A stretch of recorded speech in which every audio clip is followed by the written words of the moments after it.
Hello, everybody, and welcome to 13th Juror's Night Court.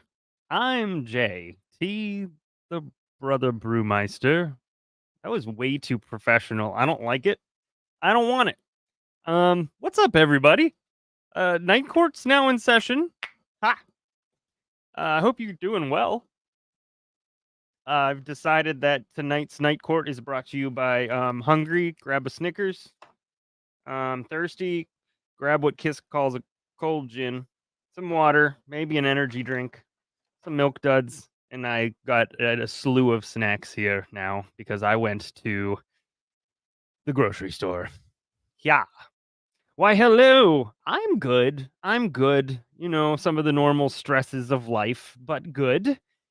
Cannot complain, so I shan't. Hello, City Kitty. Hello, Jaded Wonder. I hope you are doing well. Jaded, I think you had commented in Facebook. I hope everything's going okay or as well as it can for you. Keep me in mind if you need anything. Hey, Jenny in Georgia. Why, thanks. I like them too.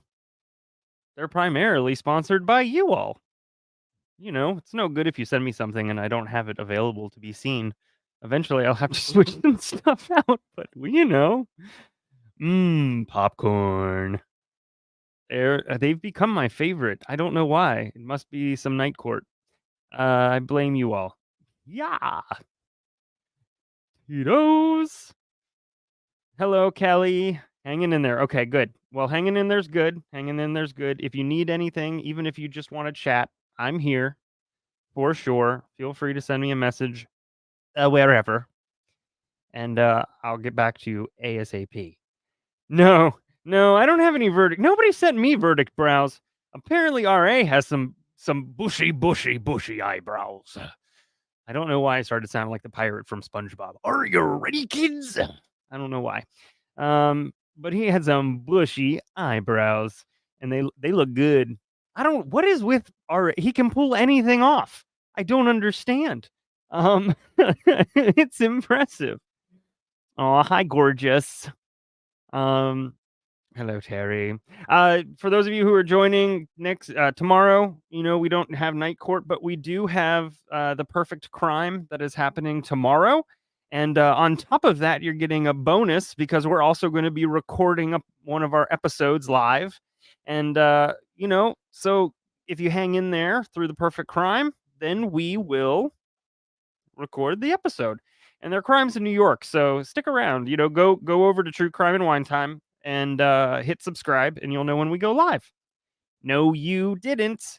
You thought you did, but no, sir. Hold on, I've got music for you. If I could just share my screen. Here you go. I heard it. Wasn't very sneaky. Wasn't very sneaksy. Oh, good grief. Let's see. Somebody said I needed a verdict wig. Jaded, I need a verdict wig? Maybe. I feel like that would be my Karen wig. For sure, but we got a little while. Yeah, literally and figuratively. They're not comfy to pull off. Quite literally. Yes. Oh, hey, look. Hello, Poppy. How did you get in here? did you get in here? I don't know how he got in here. The door was shut and clicked closed. Do you have opposable thumbs I don't know about, Elton? Um, good gracious. I'm worried about you on so many levels. Okay, bye. I swear the door was closed. Hold on, I didn't get to hit the second sound effect. You are tearing me apart, Lisa! Elton is a poppet. He really is. You know, I sent a couple people this, and oh, see, this Mrs. Bruce Crime said, "Can Elton be with you?" He's in there. Yes, he can be for now. I sent this to a couple of people, and I'm gonna put it up. You know, I subscribe to BarkBox because Elton's really good at tearing up toys, and they just happen to have the toys that he can't tear up within 2 seconds, which is nice. Not to have to go out and buy more toys for the puppy just to have them busted up all over again. And so they send me themed boxes. If you have BarkBox, you know what I'm talking about, but they send you themed boxes. And if anybody has BarkBox currently and you got the box from this month, you know that it's construction themed. So if you know that it's construction themed, you know that you got a toy that looks like a screw. It doesn't, it's not, it's, I'm just going to show you. First off, cute doggy. Love Elton. Second off, does that look like a screw to you? That does not look like a screw to me. You walk into the room and there's only one light on, and I don't know what's going on, and I'm not quite sure. Yeah, not sure. But he sure likes it. It is very all the things. Yeah, it is a bolt. Sorry, I don't know things. I don't know. I've already listened. I walk into an auto shop and I grow a little more chest hair because of the testosterone. I'm not used to, I'm not used to all that. I don't I don't know things. I am not a knowledgeable child in those ways. But before we continue on, yeah, wouldn't that be great if BarkBox sponsored us? I would love that. I should probably reach out to them. That would be cool. All right, so let's do the top three. And guess what? Surprise! I went back to the first video.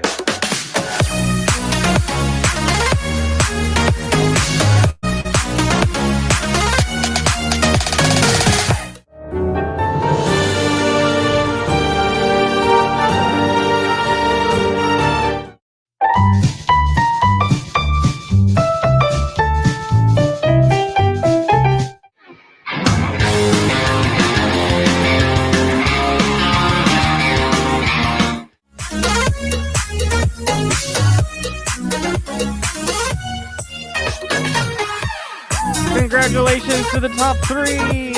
You lost me for 2 seconds, but here I am again. Oh boy. That will, it does indeed put hair on said chest.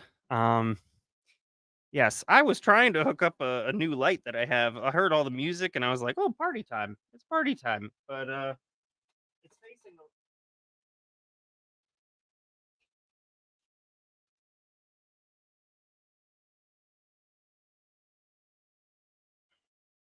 Yeah, it's still not evident. I'll have to figure that out.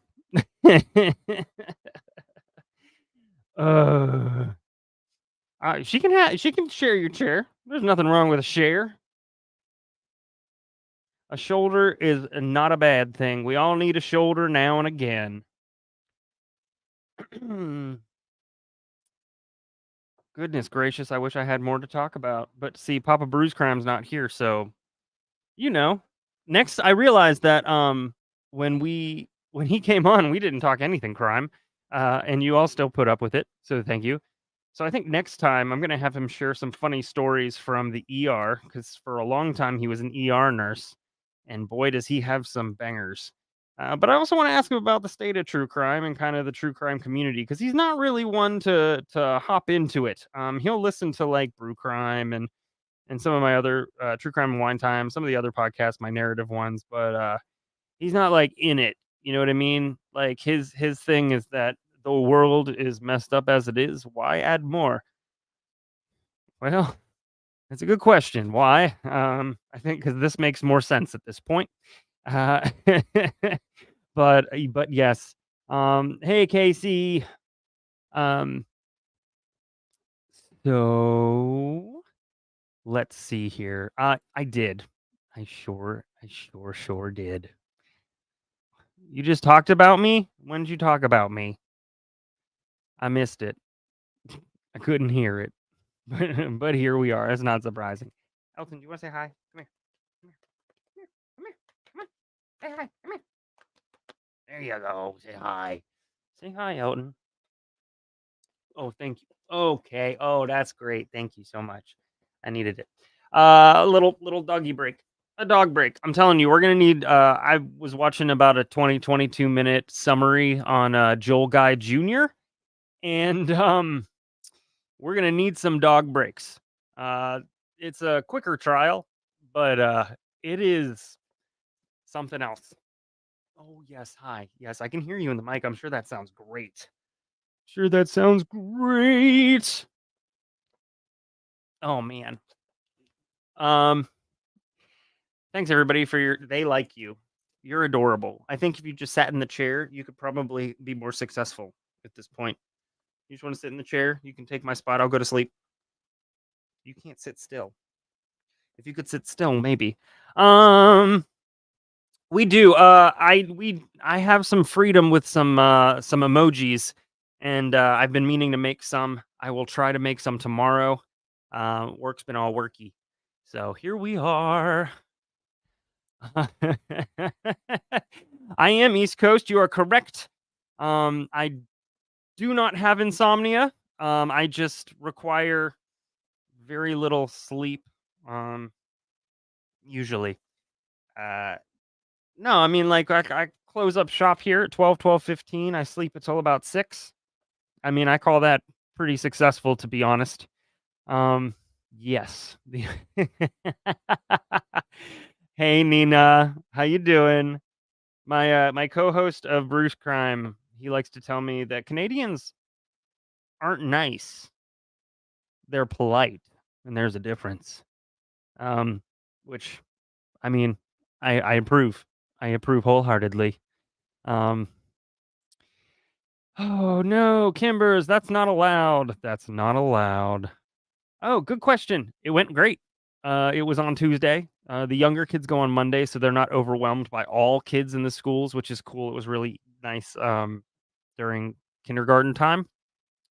But the second day was great too. I think he was more nervous just about the first day and kind of seeing all the people in his class, and he didn't recognize a lot of names. So, but he loves school. I mean, he's in second grade. He's reading at a third and a half grade level, if that's a thing. He's a smart kid. He takes after Mrs. Brew's crime, and he continues to do fantastically. So that's really good. His brother is a daredevil, definitely the second child, and yeah. So here we are. He'll be okay. I hope that means what it means literally, because you know, you know. I was trying to teach my kids how to scooter today, and it was it was difficult. You know, that whole center of gravity thing is difficult with the whole scooters. So, it's one of those. Not today, Satan. Not today. Not today, Satan. They did okay. Jamie wants to be perfect right off the bat. It's hard to remind him that he can't be perfect right off the bat at everything. And so we just have to get through that. We got to work through it. We got to work through it.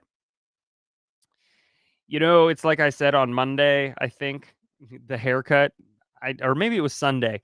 I've never felt older than I did in that chair when all of a sudden she just started trimming the eyebrows without asking. So yikes. Yikes.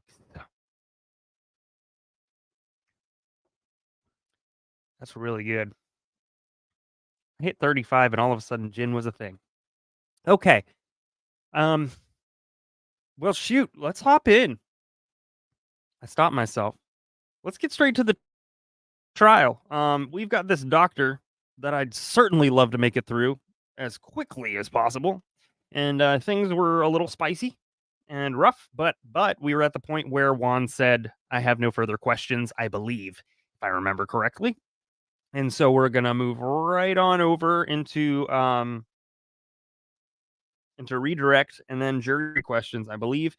I'm interested to see what the juror questions are. It's gonna be fascinating. So yeah, he's the one they call Dr. Feel Bad. Dude, your head just shook the entire desk, brother. Did that hurt? Yikes. There's something about a pit mix. Their heads are just concrete. And they hurt. That and the tail. Yikes. All right, let's go. How much is left? There's like one more video of this guy. There's a few more videos of I think the prosecutor's doctor, specialist, expert, and then a few more things. So, all right, let's do this. Yeah, Dr. Fogg. He's kind of like Dr. Mist. I just feel like if you were near him, he'd be spitting on you every time he talked. Not a fan. Not a fan. Is that a G? No, this is just no, there is no tonic in it, if that's what you mean. This is just straight what it is. Because yep. Out of context, that's really weird. Okay, here we go. Let's do this. All right, redirect.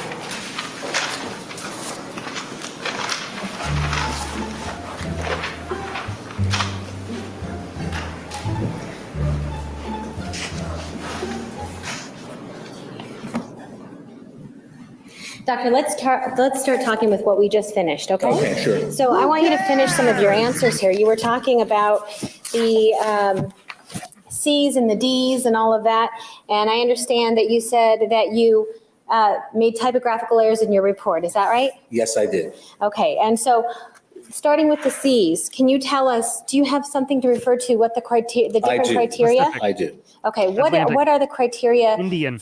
in C that apply to Miss Arias? And Judge, I think he's referring to something else, if we could have that on some line. Are you referring to something different? I'm referring to my worksheet on this, yes. Okay, can we have that marked then? Okay. Okay, so it's exhibit number 547 that you're referring to. And this is a worksheet you said that you prepared? Yes, this was something that I was preparing when I started to review this. Just the first and one. I realized Not the that I had second. omitted some letters and numbers. I went through the criteria again and I compared it to my notes, even included some of the new information that has been obtained. And I've marked off those characteristics that meet criterion C. Okay. All right, and tell us what was the criteria that you found with regard to Miss Arias that fits For C, for C? efforts to avoid thoughts, feelings, or conversations associated with the trauma. Okay, and how do you find that fits with Miss Arias' Well, situation? she created an alternative reality, and she remained in a state of deep denial, which we can also call derealization. Okay. And what number is that, C1? That's C1. Okay, C1. All right, and what's the next C? C3, inability to recall an important aspect of the trauma. Okay, and I think we know, but how does that Amnesia, refer? right. Say that again? 5, Derealization is a mental state where you feel detached from your surroundings. I feel detached on a regular basis. I know that's not what he's talking about. Wait. I'm just saying. I'm sorry. That was C3? That was C3. Okay, and C3, inability to recall. That's right. So is that what we've been talking about a lot? That's right. The lapse in memory? That's correct. Okay, then the next one? C5, feeling of detachment or estrangement from others, and I indicated disconnection from one's sense of self, an altered state of consciousness, He and added- that feeling of detachment or estrangement was something that she reported early on in the process, less so today, but it was early on in the process. when she was Okay. lying. C6, restricted range of affect. In other words, unable to have loving feelings is an example, and I refer to the blunted affect that we've talked about previously. Okay. And 7, a sense of foreshortened future. This again was earlier on in the analysis when she was planning to kill herself, which is one of the reasons that she indicated that she wasn't willing to get in touch with her feelings and so forth. However, that's less of a function today. Okay. So did you say that was C7? That was C7. Okay. All right. And that was so it for C. That was it for C. Yes. Okay. So I have C1, C3, C5, C6, and C7. Yes, So you find 5 criteria. that's correct. Okay. And what is the necessary criteria? 3. All right. And had you noticed your error any sooner Only once, within none of your, it. in your typewritten report, would you have made corrections sooner? Of course. And, well, let's talk about D next. Okay. Was there a mistake with regard to D? Yes, I left out, again. I required 2 out of 5. One And I did found prove 2. that this All right, test which was of those taken 2? when she was Irritability lying. or Yeah, correct. outbursts of anger, And that's So it's D1. null and that's void. D2. Okay. What's the point? And I use as an example the anger that was expressed telephonically with her mother. Okay. Yes. 3, difficulty concentrating. She was reporting difficulty concentrating to me several times during our battleship. interviews. And that was D2, D3 rather. D3. Okay. Then D4, hypervigilance. She reported on a number of occasions that she had become very sensitive and reacted sharply to the noise that existed in the jail setting. Okay, and this is what we talked about yesterday with her inability to sleep, and she used to be able to sleep a lot? That's right. Okay, and with regard to sleep, I know there was some talk about nightmares. Her report to you about not sleeping was because of the noise around her. That's correct. She did not report nightmares on the PDS test. Okay, so how many D criteria do You you have? need 2, and I found 3. Okay. All right, and then with regard to A1 and A2, Yes, both of those were met. And A1? Could I read that? yes, please. The person has experienced, witnessed, or been confronted with an event or events that involve actual or threatened death or serious injury, or a threat to the physical integrity of oneself or others. And I noted killing of Mr. Alexander. Okay. And can that also be Mr. Alexander attacking her first? Can that also be a trauma? Objection. Assumes facts not in evidence.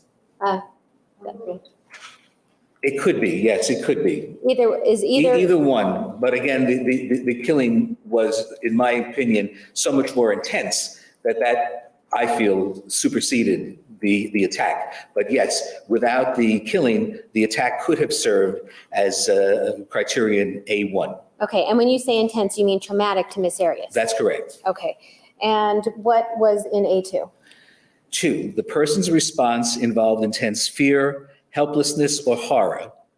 And then it says, note, in children, it may be expressed instead by disorganized or agitated behavior. Okay, And based upon the crime scene's photograph, the threat to her life that the attack originally caused, and the killing itself, I felt that she met criteria A2. okay, and that was the intense fear. That's correct. All right, and did she speak with you in your numerous meetings with her? Did she speak to you about having intense fear? Numerous times. Did she speak to you about being terrified? Yes, she did. All right. And then we have B. We have B3. Is that correct? Yes. How many criteria? Actually, I found 3 criteria. You Okay. only need 1. All right. And you listed one in your report of B3, but upon review of your notes in entirety? Apparently that was, yeah. Okay, so tell me, which ones did you find? 1 was recurrent and intrusive distressing recollections of the event. Those were the intrusive thoughts, All right, including and- images, thoughts, or perceptions.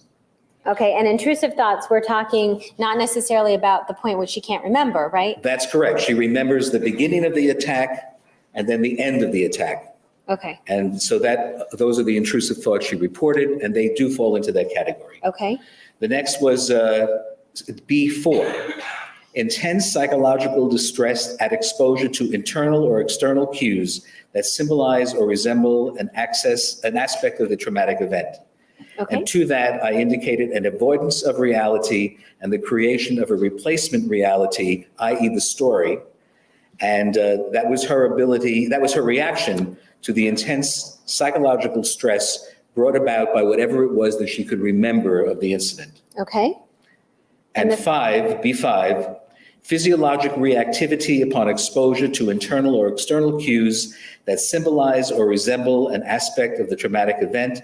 And I added the word shaking as an indication of a physiologic reaction to internal or external cues that symbolize the aspect of the event. I just want to be clear. When you say that you added the word shaking, you're not adding to the criteria. No, that's what's my note. I use it as an example. I want to make sure I had it here. Okay, so you're writing shaking is your example of what makes Miss Arias' situation fall within B5. That's correct. Okay. And let's see, we talked about in D. So those are all the criteria, is that correct? Yes. All right, and if the person has more criteria than others, it's a baseline, isn't it? I mean, once they meet the criteria, they're diagnosed with PTSD? That's correct. It doesn't make it worse PTSD if they have more criteria. It might, but not in this case. Okay. Just more characteristics. So it's not as though you're trying to make Miss Arias' PTSD sound worse with more criteria? No. Okay. And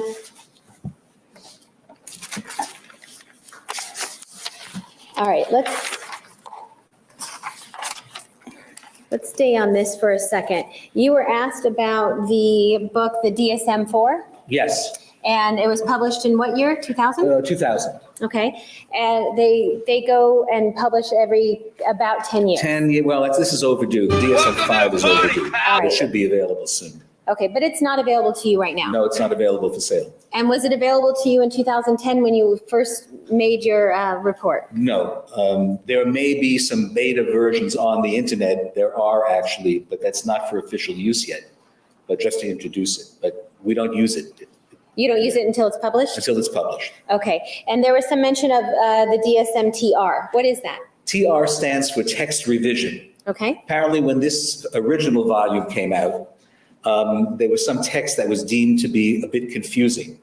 So some sections were rewritten to make it easier, basically, for a layperson to read. And so they came out with what's called DSM-4. It's the same book, basically, but the text has been revised somewhat. It is essentially identical. So is it just the difference of how it's explained in the DSM? Yes. I think there may have been one adjustment to one or two codes in there, but they're not relevant to this case at all. So no adjustments to the PTSD? No.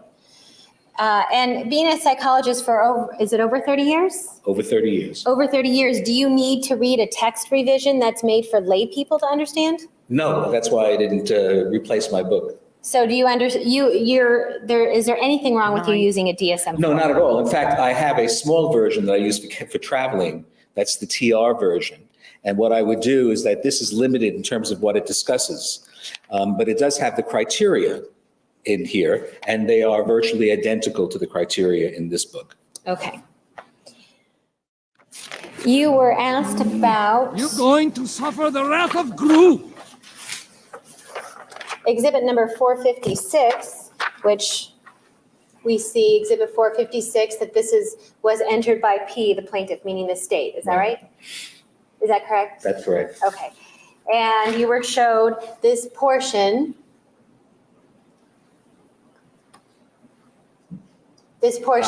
Nothing noteworthy to report. That was the day of her breakage of the finger, which was 2 days after the pedophilic incident. Okay.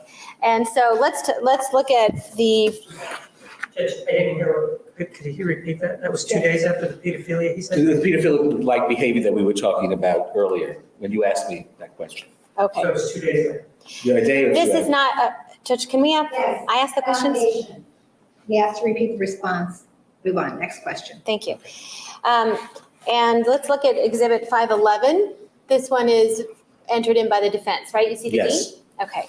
So this has the same first paragraph, doesn't it? Yes, Okay, but then does it also go on? yes, it does. All right. And this is what you were asked to read. when she talks about Travis having a problem. Is that right? Yes, And she goes on to talk about Travis cheating on her. yes, And The old budgie smuggler. she also talks in the very end of this exhibit about Travis, when she's talking about Travis cheating on her, that he seemed mildly remorseful. Do you see that up there? yes, I do. But that was it. That was it. And then she says, I'm going to stop writing about this right now. It is of no benefit. Is that That's right? And she says, I could just rip out the last few pages, but I'll refrain from doing that. Correct. And obviously we have them, so they weren't torn out, That's right.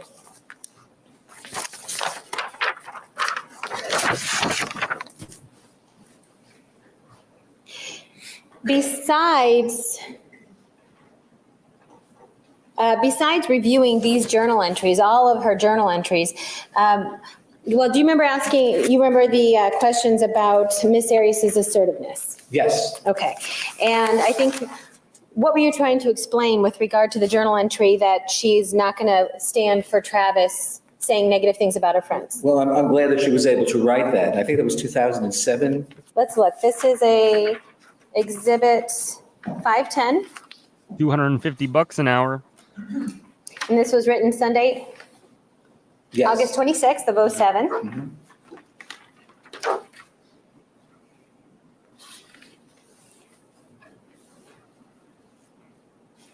And she's talking about she's staying at Rachel's. Mhm.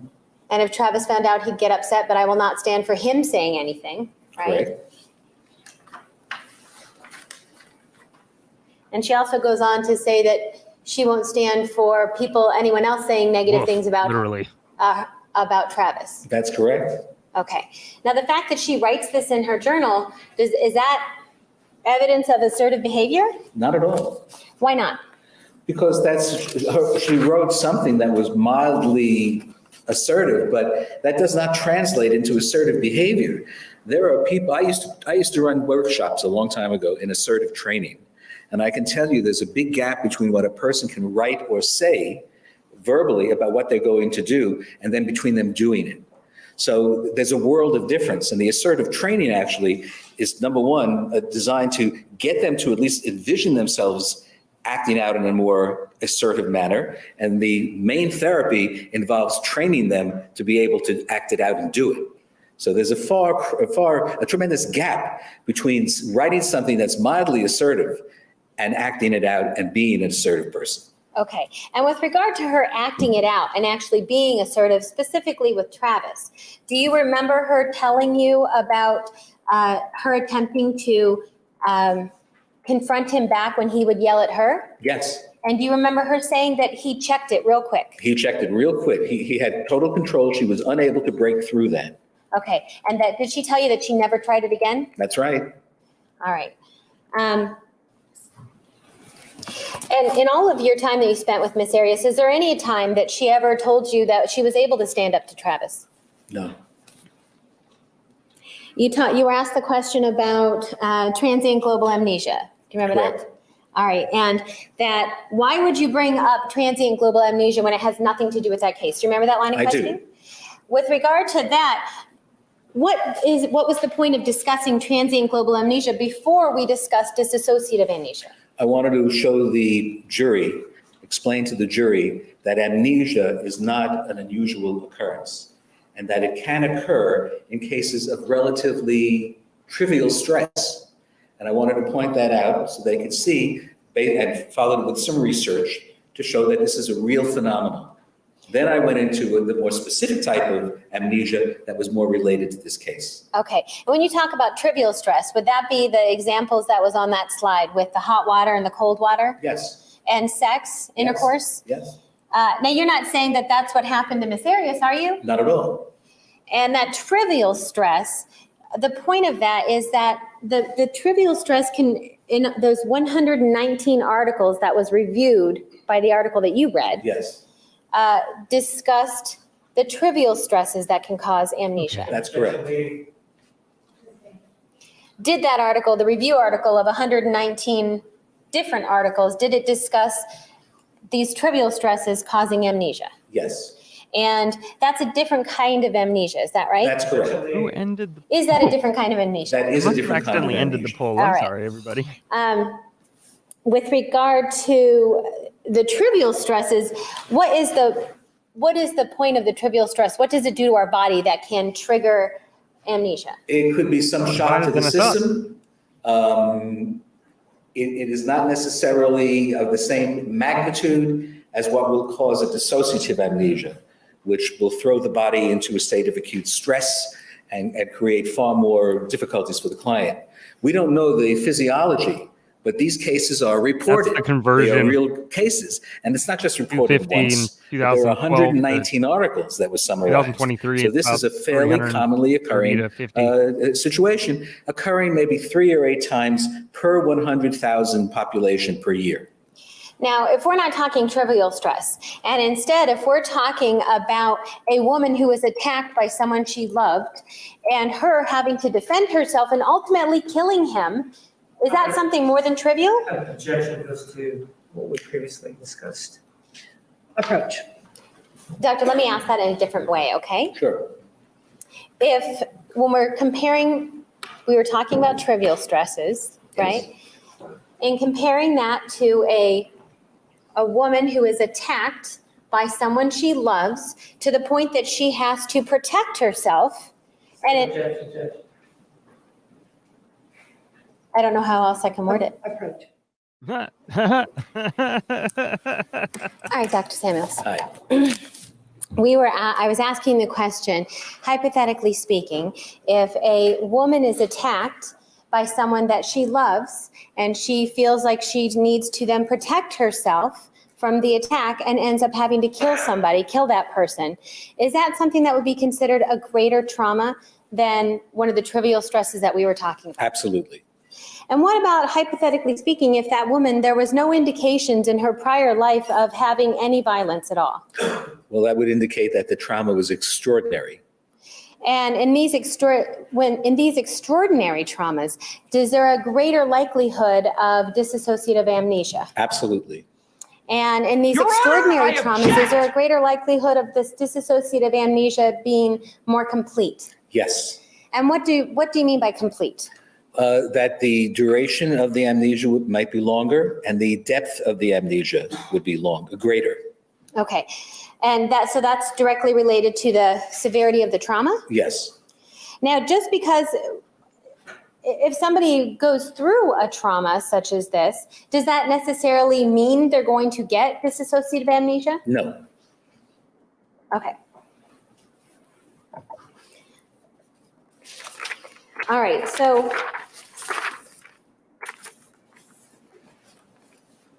you remember the questions about you referred to it as a pencil drawing, I think. Your hill and valley. Drawn with a pen. Is that there? You have it? Okay. All right, it's exhibit 530. And I know you said pencil, but it's pen, right? I guess I had a pen here. I thought I had a pen. Okay. Maybe that is, I don't know. Can't tell. That's right. Okay. Call them All out. right, but it's something that you drew in court yesterday, right? Yes, I did. All right, and it's not a very specific graph, is it? No, it's very general and it's representative of what happens. Okay, and representative of what happens when? The interference with memory function under duress over time. Okay, and so when I know that the state was trying to get to pinpoint you down on when exactly memory function starts to get impaired, but there is no specific area Who on knows? this graph because it's right? The research hasn't yet given us that answer. Okay, and because this is not a specific really graph even, Right. can you pinpoint anything on this particular drawing? No. All right, but what you're representing though is at the bottom of the drawing, we have where the bottom basically of the U, That's right. Yeah, is so if that I draw a representing circle, where there's memory I loss? mean for it to be Where new representative memories are not general being formed. of a Oh, Christmas that's tree, what I mean, I'm sorry. I'm good. Okay. So where new memories are not being formed, is that what you said? Yes. Okay. So when new memories are not being formed, are we talking about what kind of memories, long-term or short-term? Well, eventually long-term memories are not being formed.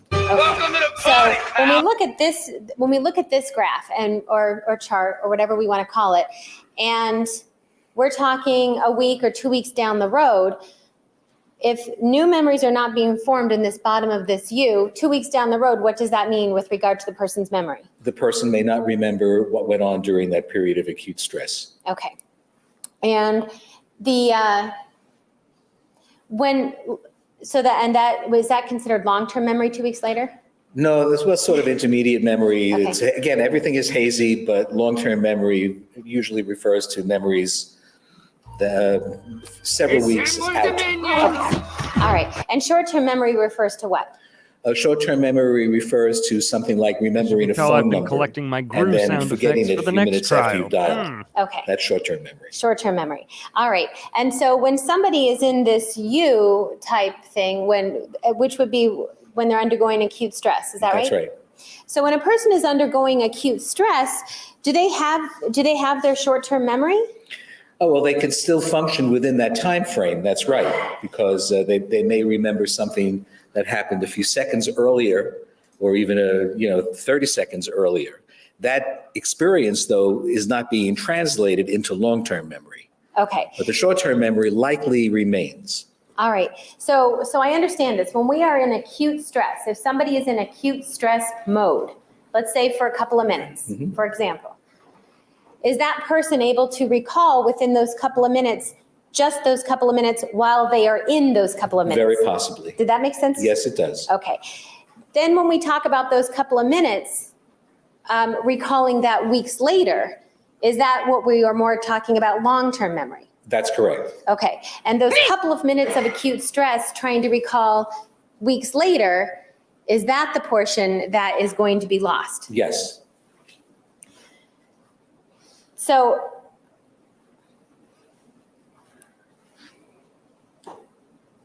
all right, thank you.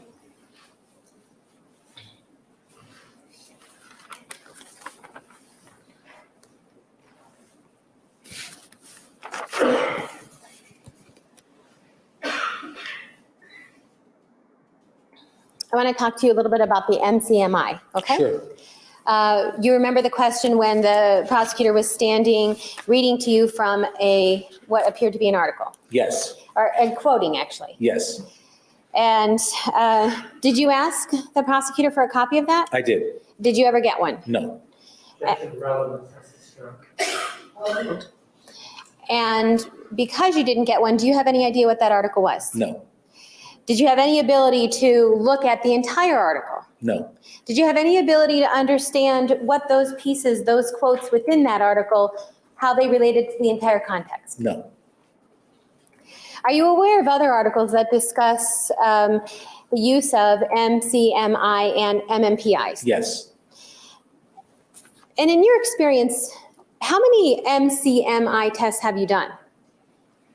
Thousands. Thousands? Probably close to, because I used to use it routinely for therapy patients too. So several thousand probably, 2,000 maybe. Okay. Is there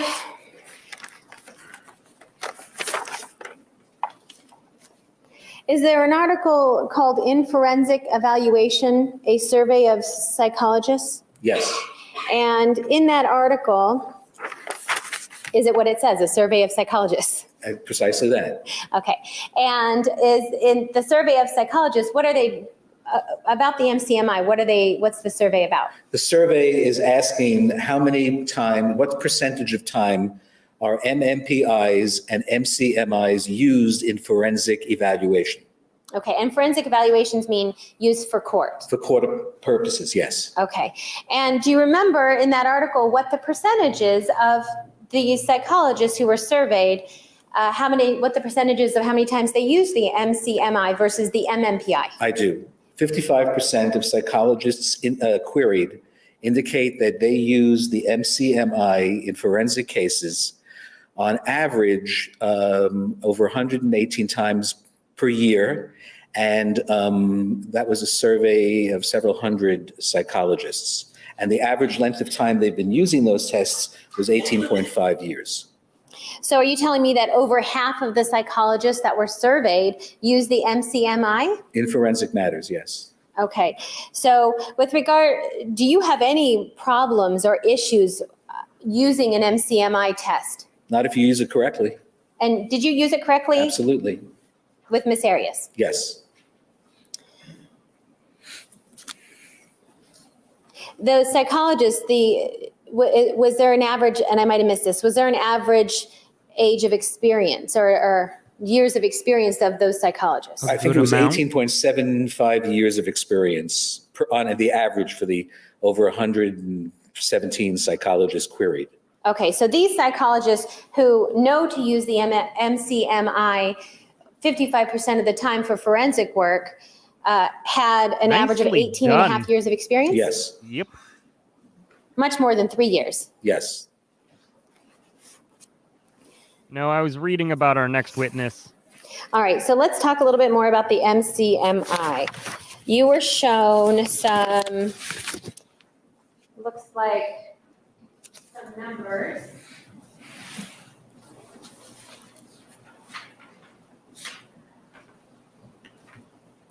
Exhibit number 541. Yes. This is the first page I'm showing you is the profile, is Yes. that right? All right, and you talk, let's see, and then the second page, there's base rate scores. Yes. All right, let's talk about the base rate first. In a second. Oh, there we go. All right, so you see the numbers at the top, 60, 75, The 85. Yes. domestic abuse Now, specialist. you were continually asked about done a lot the of number work, 75 and its special in importance. that That's field. right. She's a defense In witness. the MCMI, is there She a holds special her own importance to against 75 such that if one. you don't get it, you can't Apparently, use they it? trade jabs. Basically, what it says is So, that if you reach a level of fascinating. 75, that's See? strong evidence that the variable that exceeds 75 is a real, true, significant factor. However, it also is stated for any of these tests that they should not be used individually and alone without comparing it and combining it with other evaluative techniques, including an extensive interview of the client. Okay, So I was not using it specifically to give me a diagnosis, but rather to confirm a hypothesis that I had created previously. your hypothesis that she suffered from PTSD. Yes.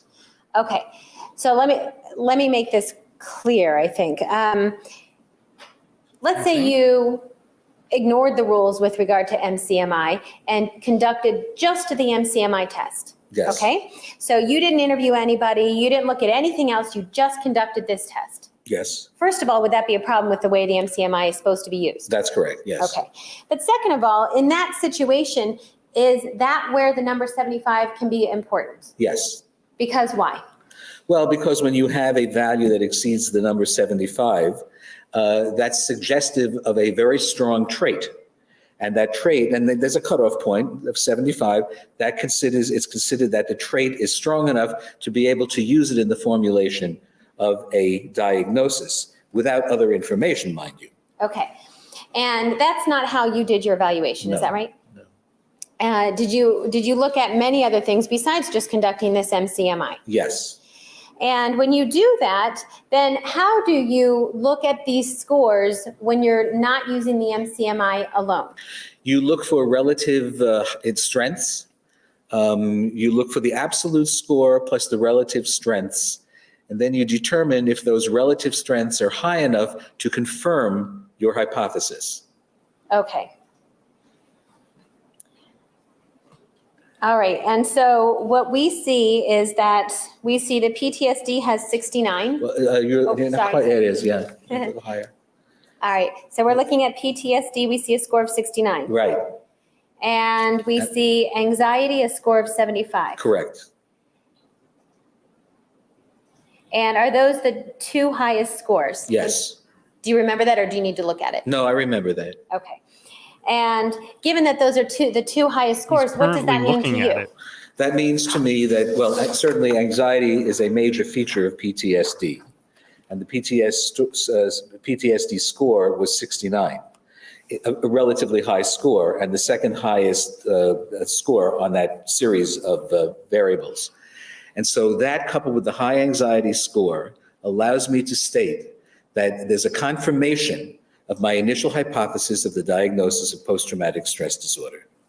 Okay. And when you say confirmation, what is it that you were also using besides the MCMI? Well, certainly the trauma itself, the interviews with the client, the review of all of the additional material that I reviewed, and also the fact that the PDS test revealed or suggested the presence of PTSD. Okay. Do the Would you opposite of what consider it a Nike complete suggests, and mischaracterization just for don't. someone to say that not having 75 means it doesn't exist? No, Is that a mischaracterization? I believe it is. Would that be irresponsible if somebody were to testify to that? A doctor were to testify to that? Objection, Bouchy. Lack of foundation. Overruled. Would it be irresponsible if a doctor were to come in and say having something not reaching the number 75 means it doesn't exist? I would say so. All right, you were also talked to about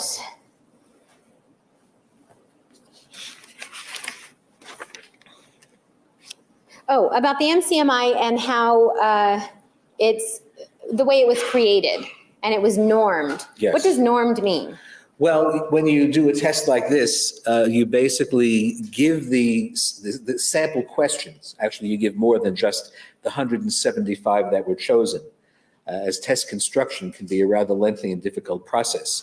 But you take a pool of questions and you administer them to people that have previously been diagnosed according to the DSM manual. And you look to see which of the diagnoses are associated with a group of particular responses. Now, in order to get this from the items, very complex mathematical calculations are conducted, they multivariate analysis and so on, which is beyond me at this point. Which is why I But, score with my pencil. At any rate, they finally select a pool of the items that most well correlate with particular diagnostic categories. That creates the test. Then those tests are scored. The various comparisons between different types of questions are made through this algorithm, and they do a comparison to people that have been previously diagnosed with these particular disorders. And then it basically says this individual's pattern approaches a similarity with people who have already been diagnosed with this disorder. Do you have any idea how long it takes to create a test like this? Oh, And it can take a decade or more, and it's an ongoing process because the validation groups keep changing as society changes. Okay. So this is an ongoing process. All right. So in other words, the MCMI was not created last year. No, Is it something that you said is continually being validated? yes, So let me get this straight then. You're talking about a population of people, let's say, who've already been diagnosed with PTSD, yes. for example. Well, right, It is and a other conditions great as well. witness. And other conditions. I just want to narrow it down Sure. to It make it was easier. your witness. So for example, And they you're talking about a confuse you. population who have people who've been diagnosed with Good job. PTSD, Mhm. and then do those people take this test? They can, yes, that's right, they do. Okay, I'm talking about the creation Yeah, of this. right, Okay, the validation study. yes. Yes. And so those people then would take this test and their test would be scored. And when their tests are scored, what you're telling us is it's a big mathematical calculation. Right, Okay. And once those are scored, that gives you what people with PTSD typically present with. that's correct. Okay. And is that what then tells you what you would expect to see with somebody who now you don't know if they have PTSD or not for sure? Does that then tell you what you need to compare it with? Yes,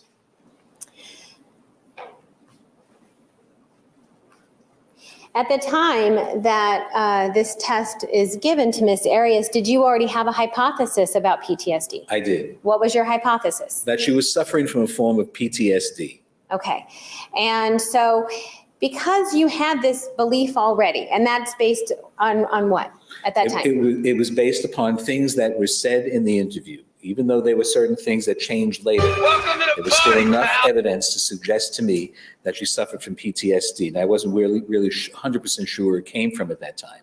But she was referring to the incident at Mr. Alexander's. That could be one area. It could have been related to her childhood. It wasn't clear to me. It became clearer later after she began explaining the alternative story as to what happened. Okay. But I had formulated my diagnosis earlier. Okay.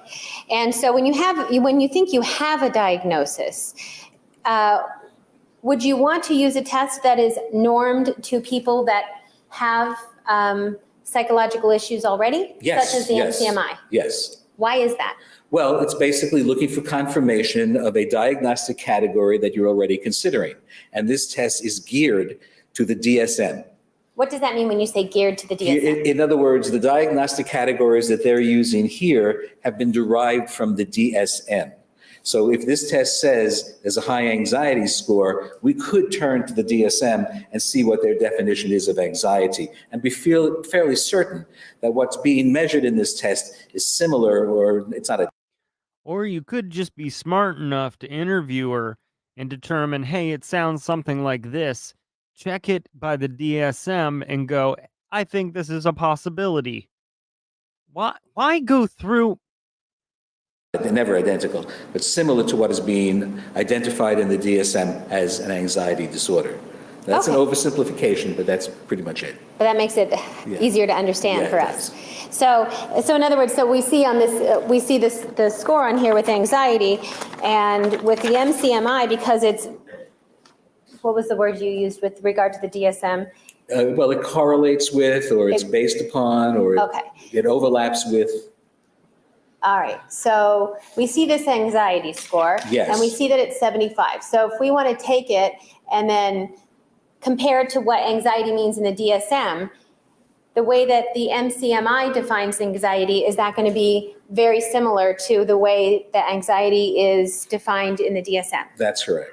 Okay, and is that why the MCMI then, does that make the MCMI a better tool for you to use in this situation? In this particular situation, it was precisely what I was looking for. Okay.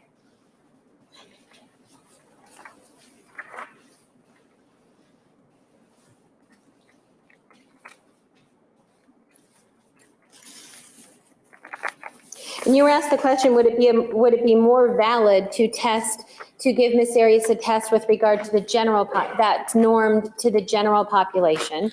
No, in this particular case, it's better to give her a test that's normed to the diagnostic criteria that I'm hypothesizing about, because I wanted to confirm it. Okay.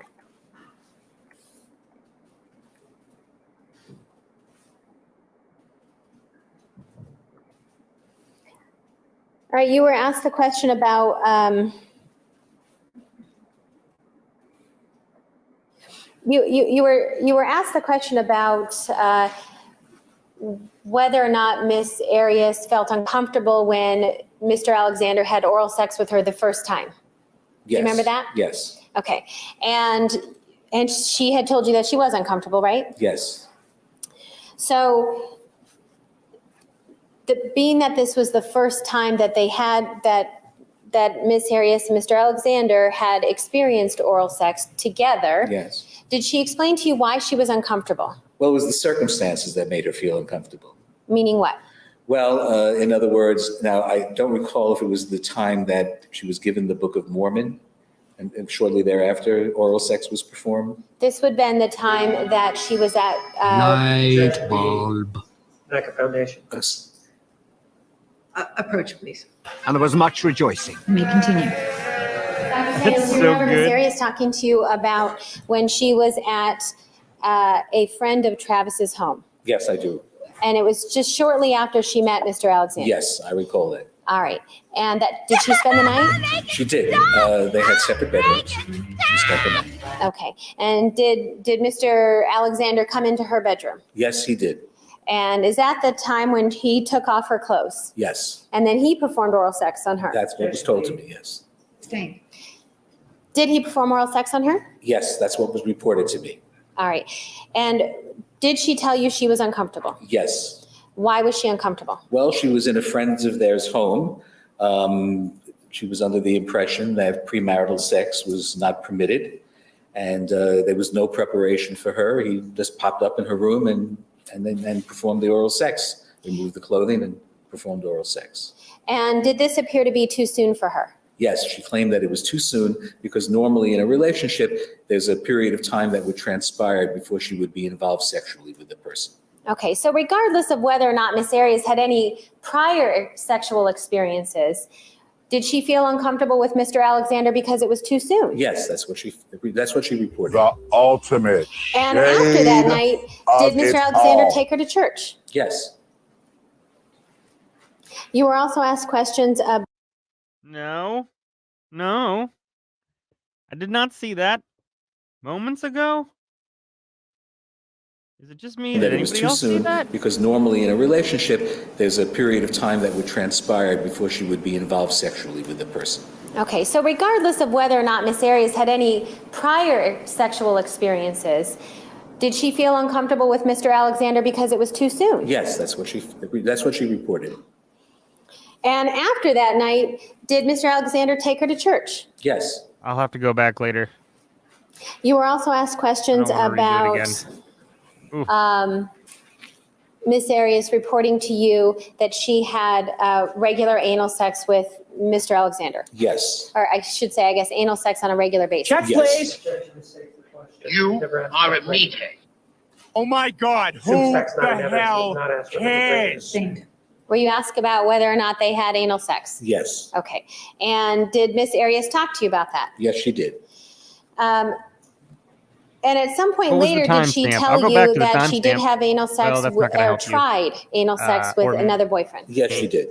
Now, is that something that is important to your ultimate diagnosis of PTSD? No, because if she was screenshot it? complaining that the physical to me. trauma of having the anal intercourse was harmful to her, then it might have had an impact on my diagnosis. But it turned out not to be that, it was not comfortable for her, I recall, but nonetheless, it was not traumatic. And so whether she had had it before with others is not really that significant for my Are you part kidding of the me? evaluation, for my involvement in the diagnosis. It's not that critical. All right. And so you were talked to, do you remember being asked about you doing an addendum to your report?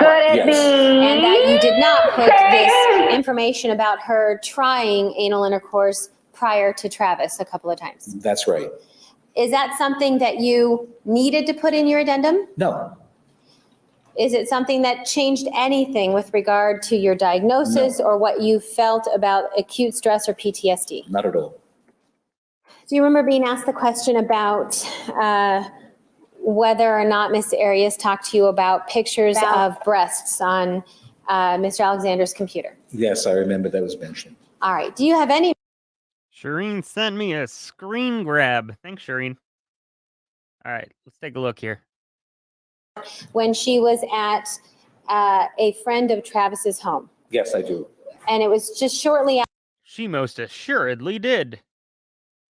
about when she was at a friend of Travis's home. Yes, I do. And it was just shortly after she met Mr. Alexander. Yes, I recall that. Wow. I don't know. It could be a painkiller. It could be Tylenol. It could be Advil. Could just be time for a pill. It could have been given to her by the bailiff. I don't see the sleepy bailiff right now, so. Any memory of how many computers Mr. Alexander had? No, I do not. Do you even know that? No, I don't. Did Miss Arias ever talk to you about how many computers he had? No. And did you guys ever talk about a timeline of when she was talking about these pictures that she saw? No. So, and do you know the timeline of when Miss Arias knew Mr. Alexander? That she met him in 2006? Yes, well, I have a timeline, not specific as a timeline, but through my notes, I have various dates. I could create a timeline if necessary. Okay, well, my question is though, is that when she was talking to you about these pictures on his computer, was there ever a specific time that she saw them in 2006 versus 2008? No. And was there ever a specific discussion as to What which did computer she Jodi might have seen take? them on? No. Wrong answers only. We know there was only one computer. Judge, that's, Overruled. your answer was no? No, my answer was no.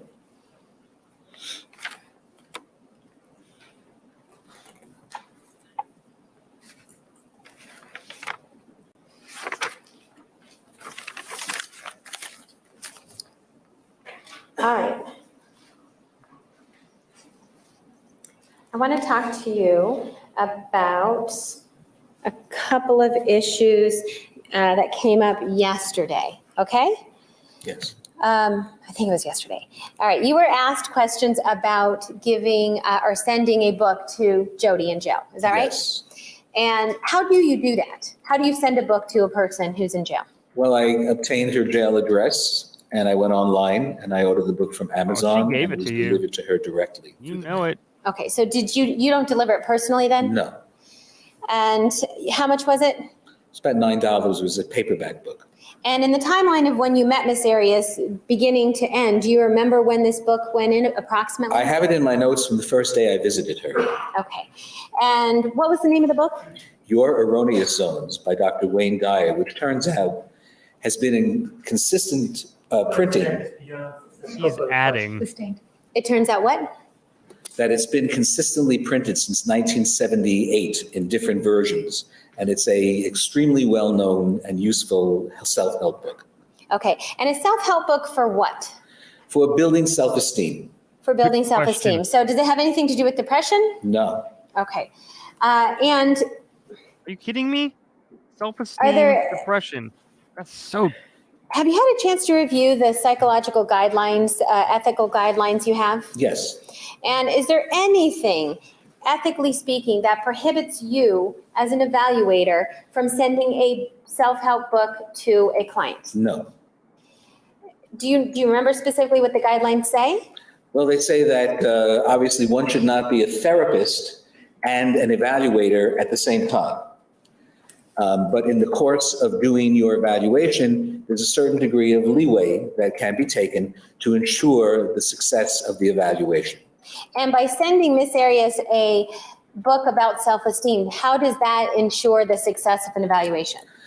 I listened to her story, and it was apparent to me that she had very low self-esteem from the first visit.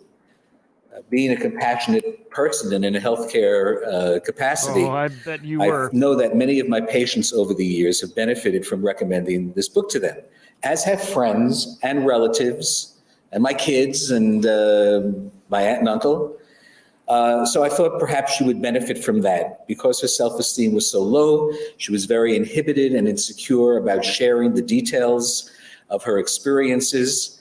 And I thought that by reading this book, if she decided to read it, it might help her open her up a little bit and make her more confident revealing the information about what had happened. And ultimately, did she reveal additional information to you? She did. Now, when you give her, or when you send this book to her, is that any form of therapy to you? Not at all. If you had a patient come into your office when you're doing therapy sessions with them, would you ever just hand them a book and say, I'll see you next week? No, of course not. Because is that therapy? No. And in other situations, when you have done other evaluations, have you ever sent a book such as this to any other clients? Yes, I have.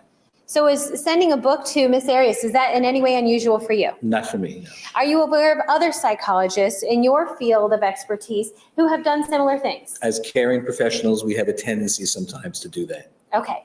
Now, and by sending her a book about self-esteem, does that in any way, there's some implication that maybe perhaps you liked her more than a patient, a client, doctor type relationship? I do that. I've done it not with every client that I've seen, but only those that I feel might benefit from this particular book. And believe me, there are a lot of people that I've sent it to. So many reasons that why. I almost don't like or didn't like. But I try to like everybody. It makes my evaluation easier to do. Okay. So So- regardless of whether you like them or not, is that material to you? It's not material to the way I feel about a person. It's just that I felt that they could benefit from it. So I recommended the book by sending it. Okay. And with regard to the book, when you sent the book to her, did you give her any directions? Read this, we'll discuss it next week. Not at all. I said, read this book. I think it may help you. All right. And if she didn't read it, were you going to do anything about it? No.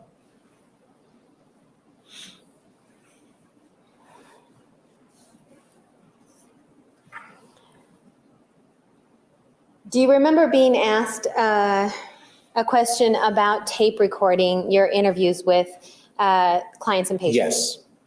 I'm gonna And bite do you my ever tape pillow. record? It's what I'm gonna do. No, I would only in cases where it was required for one reason or another, but no, typically I do not. Okay. And why is it that you don't tape record? The presence of a recording apparatus frequently inhibits what people will tell you. Oh, not I knew Jodi, though. specifically in this case that the material. This is how little he knew Jodi Arias. This is how little he could figure out about her. He did not put a recording device in front of her because it might inhibit her. If he knew Jodi Arias, he would know that a recording device only causes her to talk and share more because she wants to prove something, not just to him, but then to anybody who's going to listen to that recording.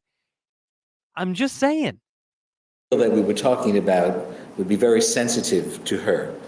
And so typical to many other cases, for example, if I was working with someone who committed a crime, they might be reluctant to reveal something that could conceivably be called by the prosecution, and they, in a sense, would be testifying against themselves. So to avoid that type of problem, since I don't have to do it, I rarely do it. And I find that people are more likely, and by the way, that has been shown by scientific study, people are much more likely to reveal to an interviewer if they're not being recorded. And so if you're not recording it, audio recording it, then does that mean that you have to write everything down that she says? Yes. And when you write things down that what Jodi is telling you, are you ever sharing your notes with her? No, in fact, all of my interviews with Miss Arias were conducted behind a barrier and a heavy screen between us. So it would have been impossible for her to see what I was writing. Okay. And by the way, we are trained that if we are taking notes, not to allow the client to see what you're writing, because they may take that as if that's something you want them to you want to hear, and they may start altering what they're telling you. So we take precautions to block what it is that we're writing.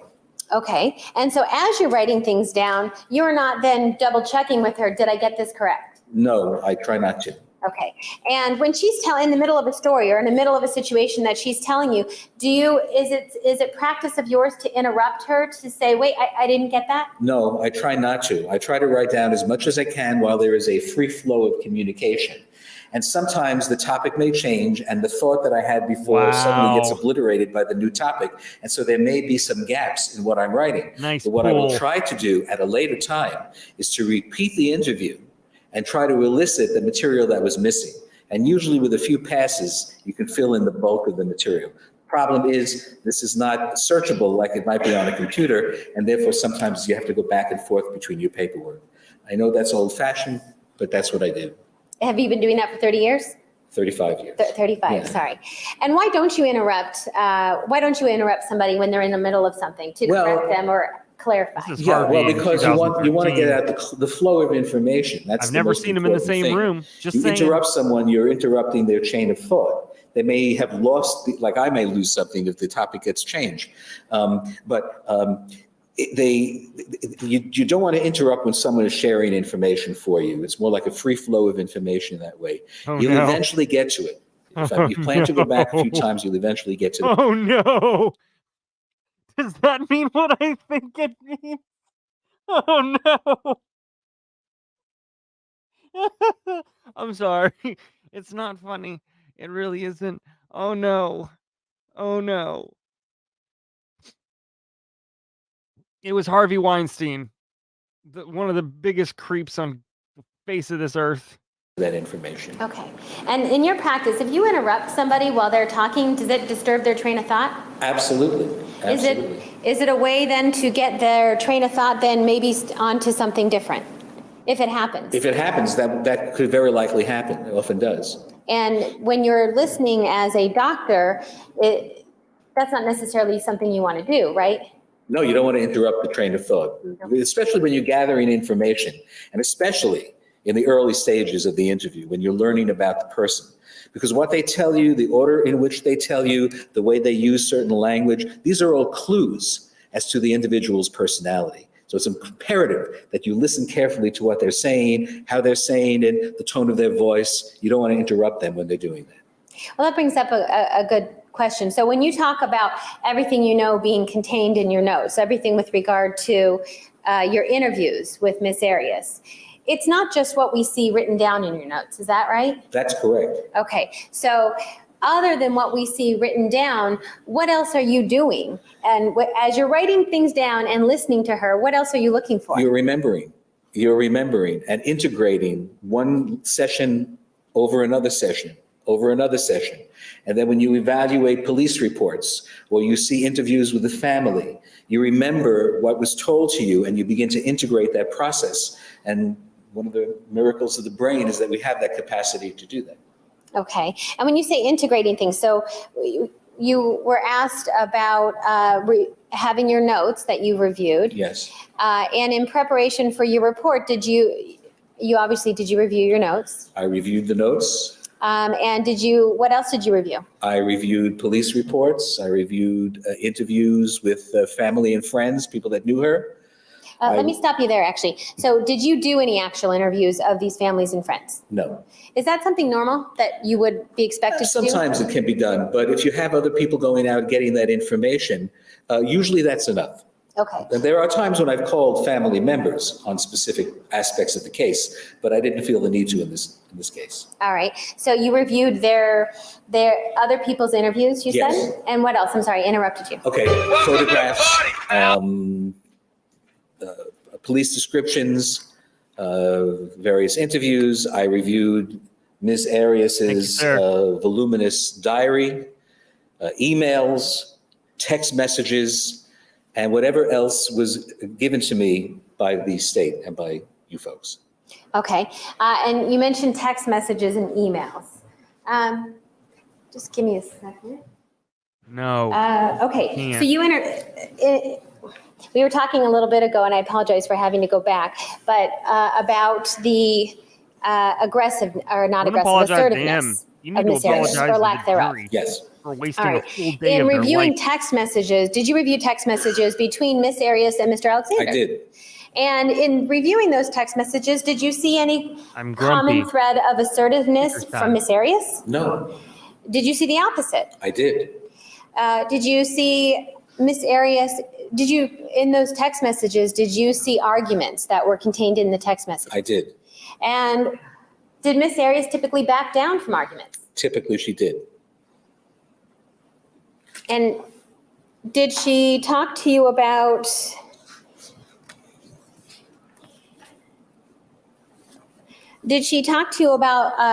ever having anger towards Mr. Alexander? She was very mild in her expressions of anger, if it was ever expressed. Most of the time, she wrote adoring notes about him. I would say, and I didn't do a survey here, but just by looking, 95% of what was written about him was positive and effusive. Do you remember being asked about questions about the rope and tying hands and ankles? Yes. And do you remember being asking questions about whether there was photos taken while Mr. Alexander was on top of, or while Miss Arias was on top of Mr. Alexander? I did remember that, yes. You remember those questions? Okay.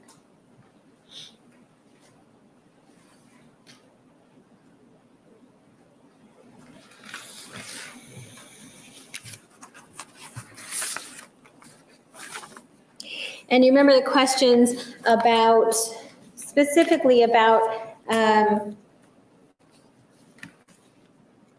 well, the state played a clip for you. Do you remember hearing yourself part of the interview? Yes. Okay, let me grab that. All right, and the clip that the state was playing for you was talking about whether or not she was stuck in the closet and when the gun was fired. Or, Yes. I'm sorry, not when the gun was fired, but grabbing at a sweater. Grabbing the gun. Okay. And you looked through your notes, haven't you? Yes. And is there anything in your notes with regard to a sweater? Yes. Is there? No, not to a sweater. No, I thought you meant to the gun incident. The Okay. closet. But no, And- nothing specific to a sweater. All right. And did she talk to you several times about what happened when she grabbed the gun and ran out of the closet? Yes. And during those times, that was the times that you were taking notes. Yes. And when she talked to you about that, what the clip that we heard was an interview between you and Mr. Martinez. Is that right? Yes. And during that interview, he was asking you questions about what you remembered Miss Arias saying. Yes. Okay.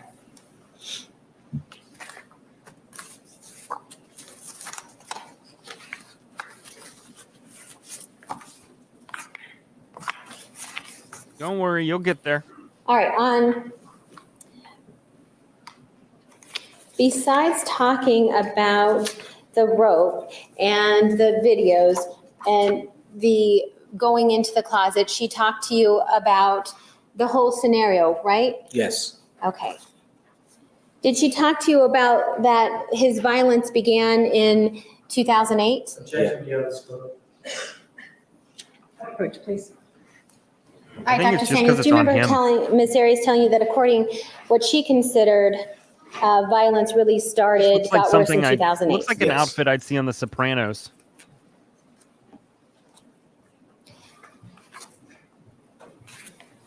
And with regard to the gun, do you remember her telling you, Objection E. I am serious, and don't call me Shirley. Overruled. do you remember her telling you that she thought that if she had the gun, it would stop him? Yes. Objection, lack of foundation, which time? Sustained. Well, there was only one time she had a gun. Are we First time talking? during the interview, lack of foundation. Okay, so the first time that she talks to you about what actually happened, let's see. The first time that she actually talked to you about what actually happened was when? Do you remember? I think it was sometime in April Of what year? of 2010, Would that be April 11th? I believe. Objection E. Let me look.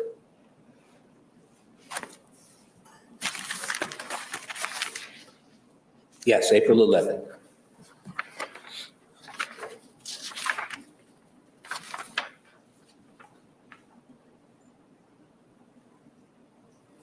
All right.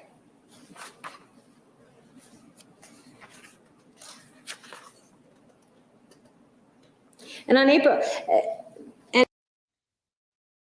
now for something completely different. I know it sounds like I'm gonna do chat GPT, but no, I'm gonna show you guys a couple new things on the on the Printify on our merch page. We got the you asked, we brought it. There's a V-neck now, basically a lawyer at this point, in a few different colors. We've also got a ballistics women's jersey short sleeve as well. We've got a couple of mouse pads. I might have to get me one of them mouse pads. Those look good. Those look nice. A couple of mouse pads as well, and of course we've got some of the brand new merch here too. Also, well, I've got you here. If you are interested in becoming a mod, one of our current mods will pop up the command. But feel free to head over, and we're gonna do. The bailiffs are doing another round of interviews and applications. So please click on that if you're interested in that. We are looking for mods of all hours. Show the pic RA just sent us is what I've just been told. So we're going to put a pause for a second. I'm afraid to show the pic of what I'm hoping amongst all hopes that this is a Canva erase. Am I supposed to show this? Am I allowed to show this? I don't want to ruin it. I don't want to ruin his surprise. I really don't. I don't know if I'm supposed to show that. So you clarify with him if I'm supposed to show that. I don't want to listen. Listen. He has a way that he does his show, and he teased the eyebrows. I'm not going to ruin the eyebrows if that's what he's doing to show in the very beginning of the show. Thereby, I need to know if he's okay with it. That would be the nice thing to do. Y'all. Oh, he just said show it. All right, here we go. Da da da. Honestly, the man can still pull it off if it's not magically erased. But he can pull it off. He can indeed. It's a winner. It's a winner. I'm just gonna I don't need to say anything. I got a fever. And the only prescription is more cowbell. Your mother was a hamster, and your father smelt of elderberry. Ron, where are you? I'm in a glass case of emotion. Oh.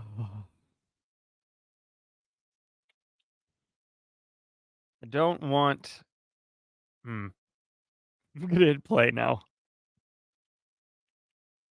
I mean, I'll donate. They've accepted crazier things. I don't know if it.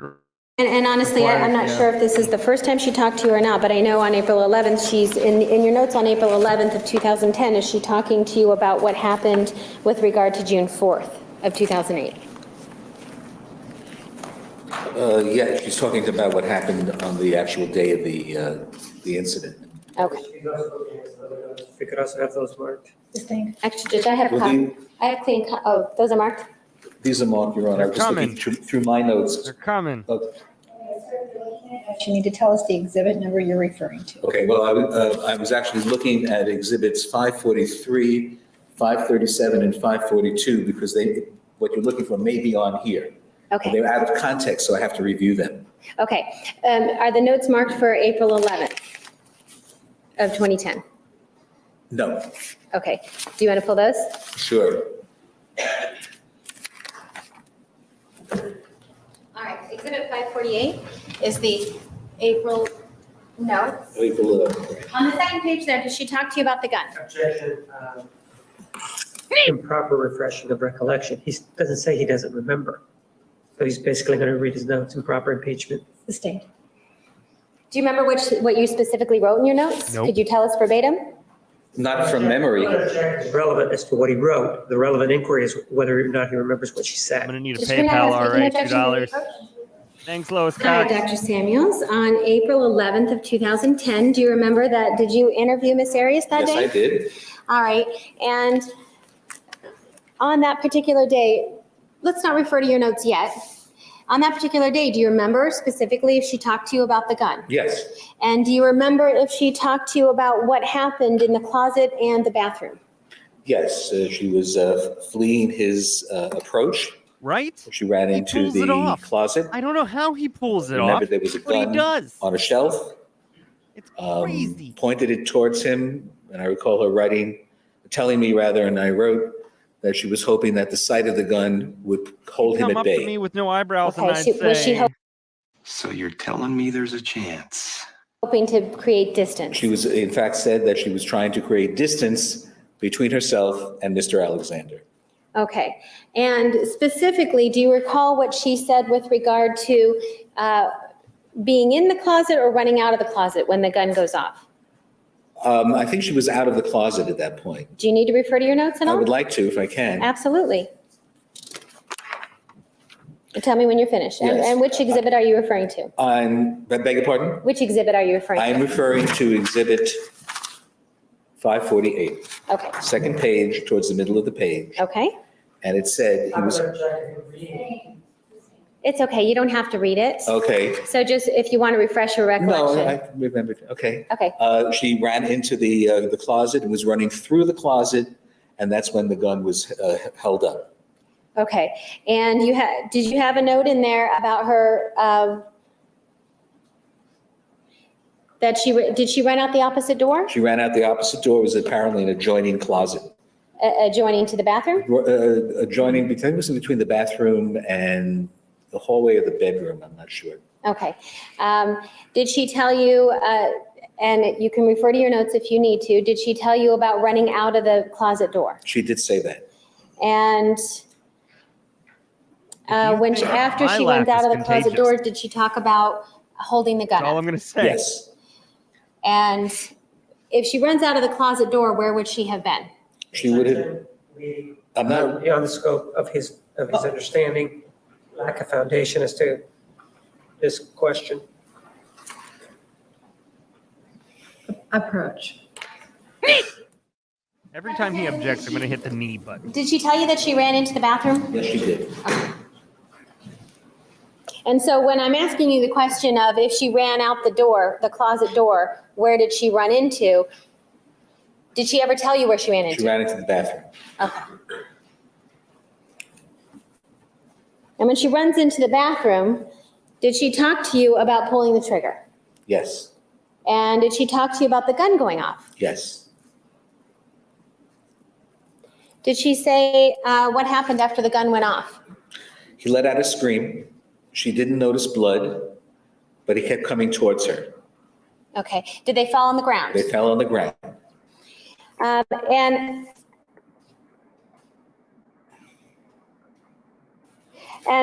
you're, okay. When they fell on the ground, You asked, here's the answer. In humans, eyebrows serve two main functions. First, communication through facial expression. And second, prevention of sweat, water, and other debris from falling down into the eye socket. So there you go. Apparently, it's made its way through evolution. did she talk to you, did she describe to you what happens on the ground? Yes, they wrestled, and she finally was able to get up and flee. Well, did she tell you that Can't do the rock brow he anymore. pulled at her shirt? So I can't smell what he's Yes, cooking. he did pull at her clothing. All right.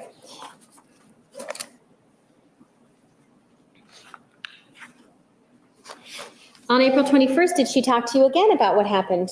Yes, she did. And is this something that you're doing on purpose? Are you asking her what happened? I'm asking her a second time, and there was maybe even a third time, what happened? And that way, there's an attempt to, through successive approximations, get a better understanding of what actually happened. When people tell stories, they frequently will tell different parts of the story, not because of the fact that they're lying necessarily, but because of the moment that they're revealing it, they only remember that. And what we find is that if someone has a pre-made story, has made up a story, usually that story is very consistent time after time after time. But here, each story was a little different, and I was able to synthesize what I thought was the most likely occurrence. Not accurate 100%, but reasonable. Okay, so what you were saying is with made-up stories, when you hear made-up stories from people, do you hear the same verbiage over and over? Almost, yes, you do. And do you hear the way things happened exactly the same every time? If not exactly, very close to the same. Sometimes the same words are used. Okay. And when somebody's recalling something that actually happened, are there sometimes these small details or details that are left out one time but then told another time? Yes. Does that mean that it didn't happen necessarily? No, it means that something like what was told, the average of all of those times likely happened. That's what it means. All right. And is that what you find in your practice and speaking with thousands of people over your years of practice? Yes. All right. So on April 21st, did you meet with her again? Yes. And during the time that you met with her, at some point, did you talk to her again about what happened on June 4th? Yes. All right. And if you need to refer to your notes, let us know. I would just like to have them available. That was April 21st. April 21st. I have it. Okay, if I need it, I'll refer to it. And what exhibit number is it? That's exhibit number 537. Okay. All right. All right. Did she tell you specifically whether or not she was in the closet when the gun goes off? I have to look at my notes. Please do. Judge, may I direct you to the page to make it quicker? Okay, 1, Yes. 2, 3, 4, 5, 5th page. Yeah.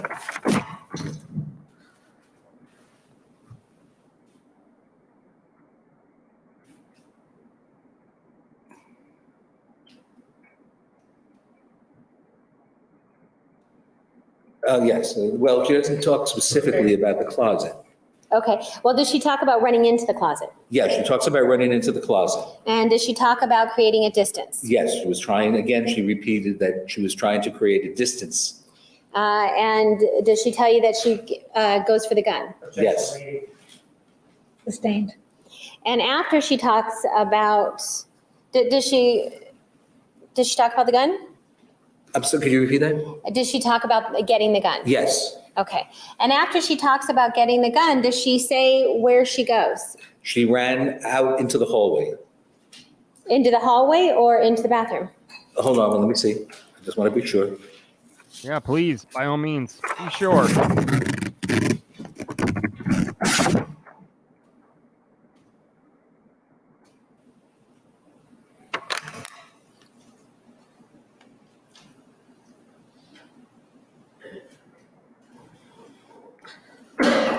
This is before the gun goes off. Oh, okay. Wow. And I was on page 5. Oh, sir.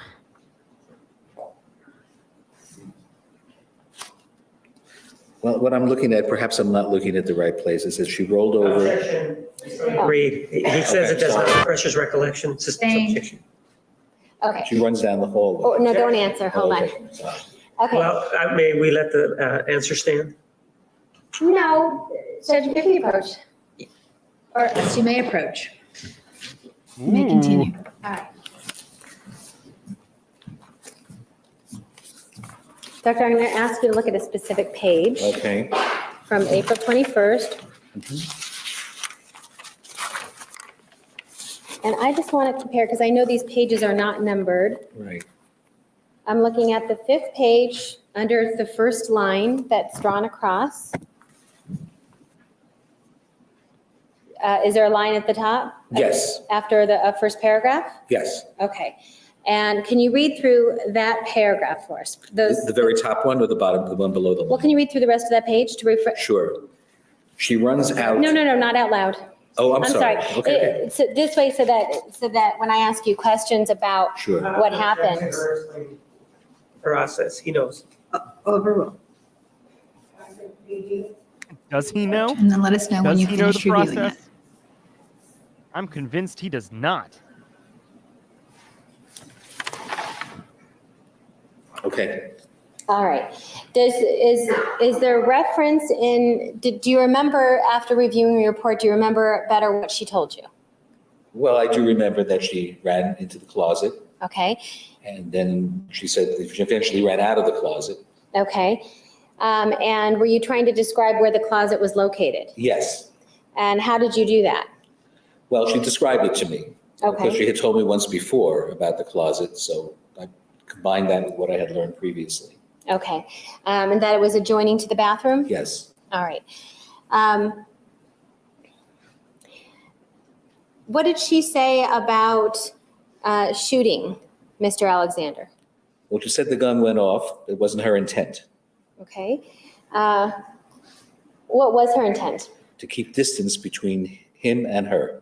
Did she talk about her feelings? How she felt at the time? She was terrified. She was frightened. And did she talk about what happened as the gun goes off? What was Mr. Alexander doing as the gun goes off? Well, I'm not sure now if it's exactly this, but I know he. Well, that's okay. If you need to refresh your recollection, you can look at your report again. Oh, okay. Right where, the same page. Same page, okay. Don't read it out. This is why it took so long, is because he had to read everything. And then tell me when you're finished reviewing it. Okay. Okay. So did she talk to you about what Mr. Alexander was doing when the gun was going off? He was lunging towards her. Okay.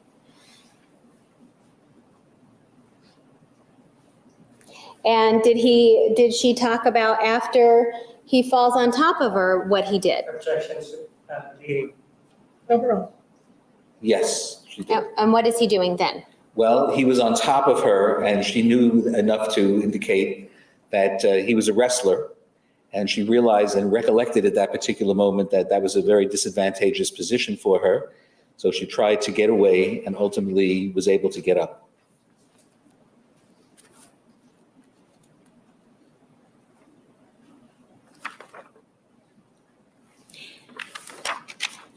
And after she gets up, does she say where she runs?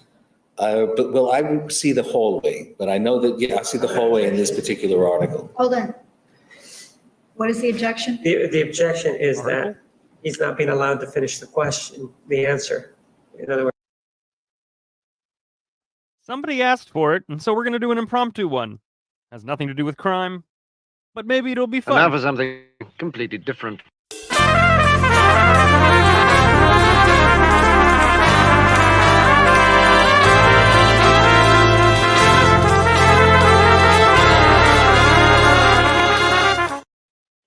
That's right, I just made that video because somebody asked for a break, and by that I mean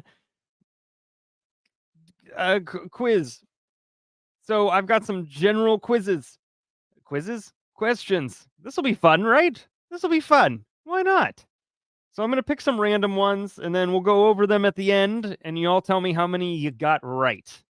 So what you can do is either get a sheet of paper out, or just answer them in the chat. Either way, we'll come up with rules later. We'll come up with rules later. I'm thinking about this. I am thinking about this. If we do a quiz, so here's the thing. If we do a quiz night, once or twice a week, or every day, and every quarter at the end of it, the person who's won the most or the person who's gotten the most right will win something. I'm thinking this through on the fly. So I'm trying to figure out how we can do this, right? What it might be is this. What it might be is this. I might create a Google form that allows for 10 entries, and each one would be an answer to the quiz question. And you can go to the Google form, enter the answers. It's basically an honor system. And then what'll happen is on the next show, I will tally up who had the most correct, and we will give you first, second, third if there's ties, and there's points for first, second, third, maybe through fifth. And then from there, at the end of the quarter, we'll take all those points that you earned, tally them together, and then boom, the top 3 will get something. That's my thought. And so how do you prove it? Honor system. And I used to be on the honor code council because I was a cool kid in high school. So no lying. But this one's just for fun. This is just for fun. This one, there is nothing at risk here.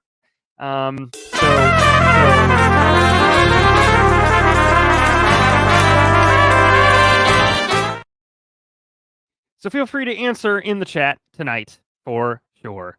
Feel free. Yep, just like a professor. That's me. All right, here's the first question. And I'm picking these off of a selection of like hundreds. Who was the first woman pilot to fly solo across the Atlantic? Who was the first woman pilot to fly solo across the Atlantic?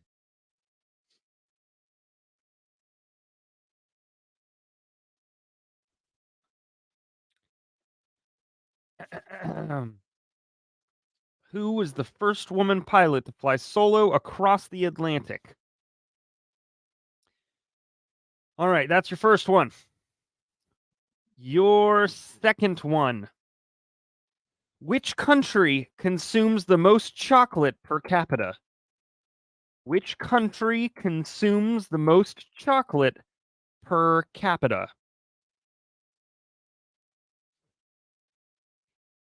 One more time. Which country consumes the most chocolate per capita?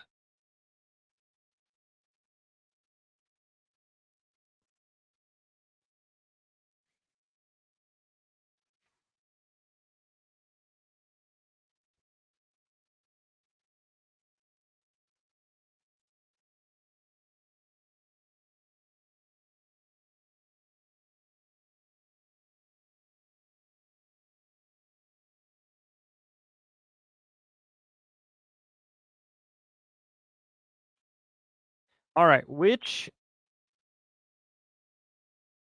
entertainment figure has the record for the most Oscars won by an individual?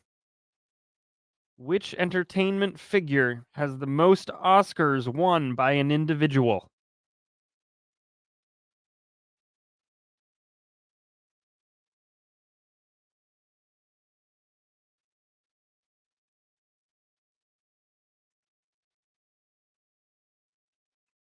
All right, here's the next one. Some of you, this will be a gimme. You can write them in there or you can write them somewhere else. It's totally up to you. We'll go over the answers in a second here.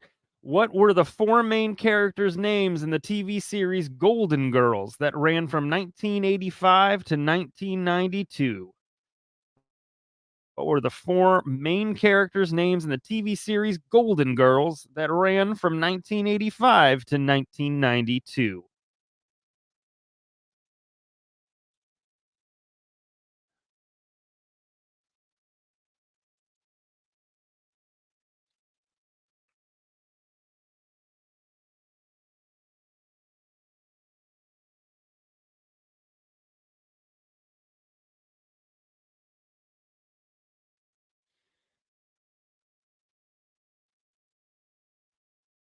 All right.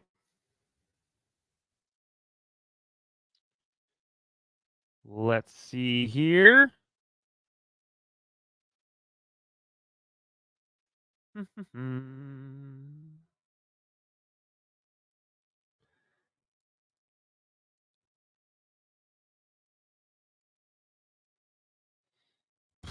right.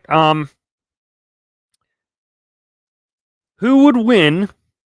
This one I'm making up off the top of my head, but I know the answer. Who would win in a race?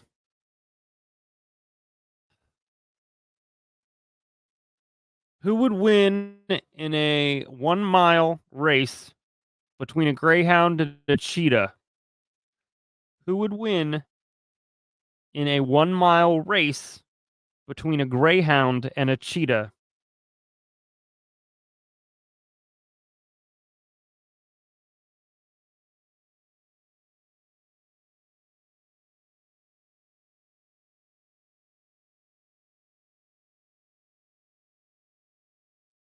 All right. How many we got? 1, 2, 3, 4, 5, 6. All right, we're gonna do 7. Do. What is the loudest animal on Earth? What is the loudest animal on Earth?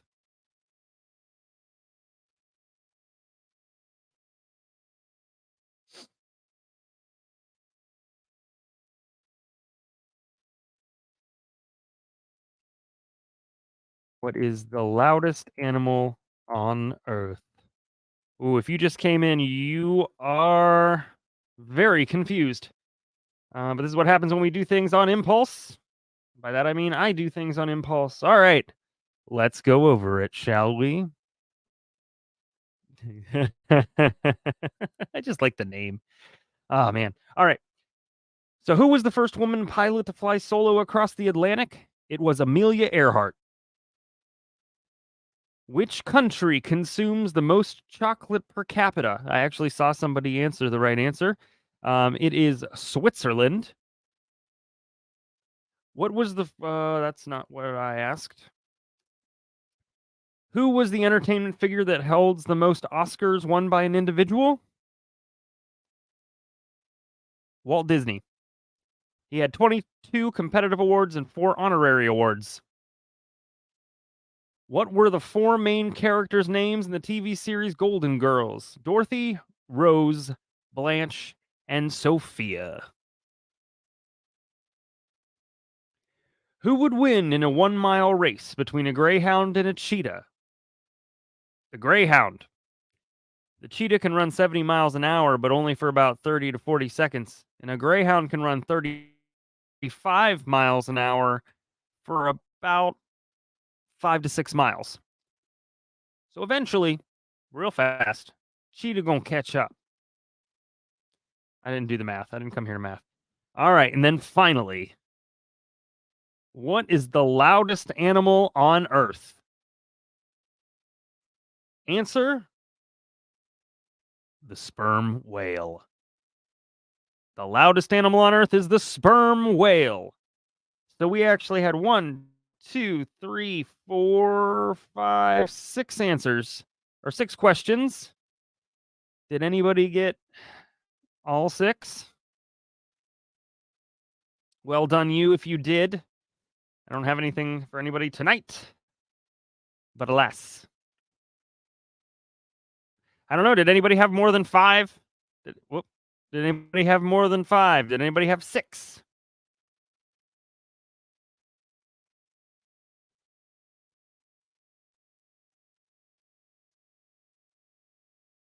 So far, it's looking like Shireen might have won.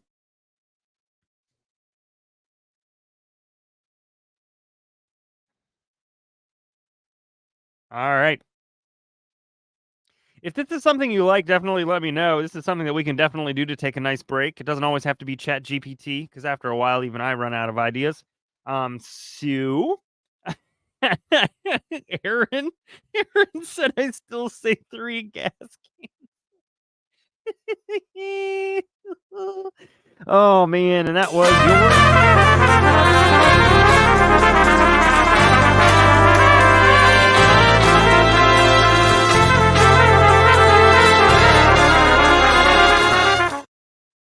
He says he sees hallway. Lack of foundation. Where's he see it? I didn't interrupt him. With your response. I recall that she was saying that she was running down the his hallway. head's Okay. getting shiny. And after Shit, that, it's does sweat. she talk to you about whether she has any strong memories after that? No, she does not have strong memories after that. Okay.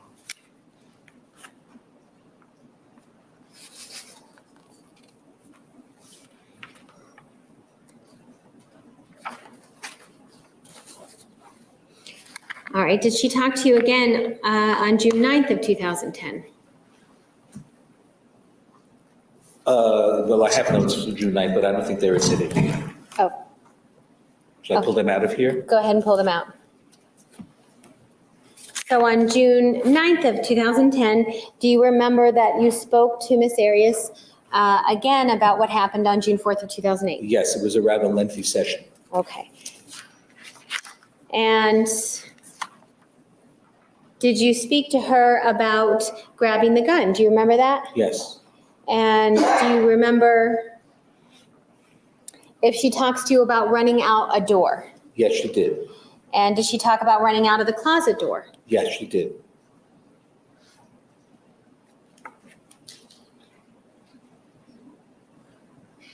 Did she talk to you again about whether or not she planned to shoot? Objection of previous ruling. So doctor, did she talk to you about whether or not she planned to shoot? She did. And did she plan to shoot? No, she did not plan to shoot. I would like for him to tell the story leading. Sustained. Do you want me to lead him? Would that be easier?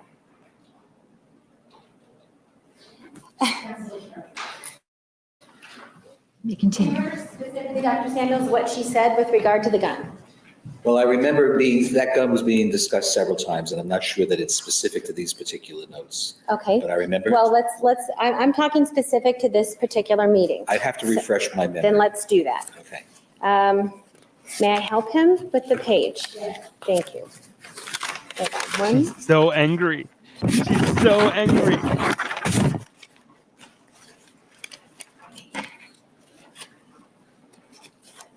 I'll call her out. On the 12th page. Yep.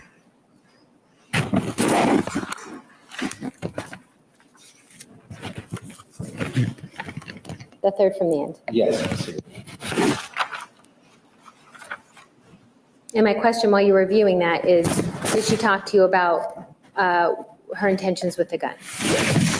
Okay, let me know when you finish. At one point, she didn't show him that she had the gun. She didn't plan to shoot. It was said again. Somehow the gun went off. I don't remember if she said specifically that he screamed at that particular time, but that You don't wasn't record enough to it. stop him.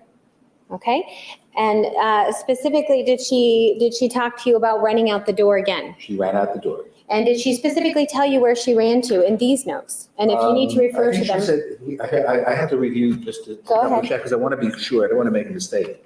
She ran into the bathroom. Okay. And after she ran into the bathroom, what did she tell you? Do you remember? I'd have to review my note for Go ahead. to be specific about that. Hey, Jody. Turned around and You weren't pointed the gun at interesting him, enough for him but to he did not remember. stop. Okay. Did she talk to you about the gun itself, whether, with regard to whether it was loaded or not? She was not sure whether it was loaded or not. Again, it seems as if her goal was to show the gun to get him to stop. Okay.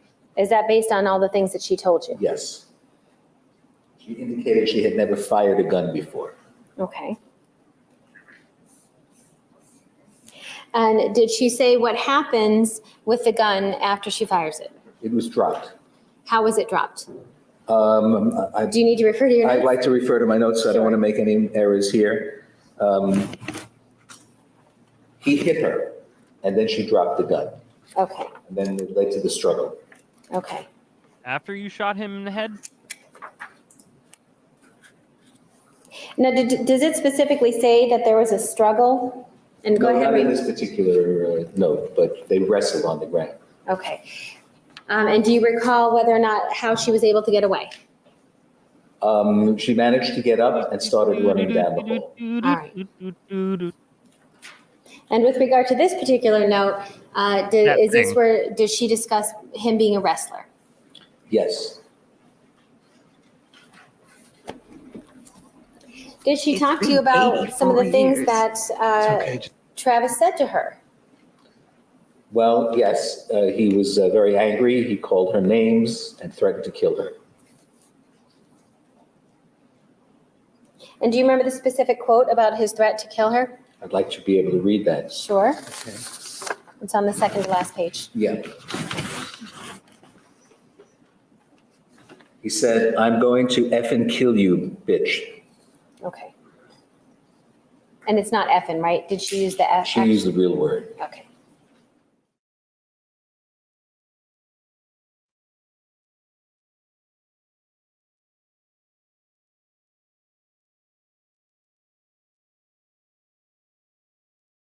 Ooh, we moved on. All right. Yes. On those 3 separate occasions when she talked to you about what happened on June 4th, was what she told you consistent each time? Yes. And after she told you what happened to her and what happened to her on June 4th, when she Would you like to refresh your recollection? when she stopped telling the intruder story and she came clean with you, what did she talk to you about her feelings? Yes. And what were her feelings after she came clean with you? You could barter about half the knot in that tie. Sustained. What were her feelings after she told you what happened? She said she felt very relieved, as if a great weight had been lifted. And did she repeat that to you several times? Yes, she did.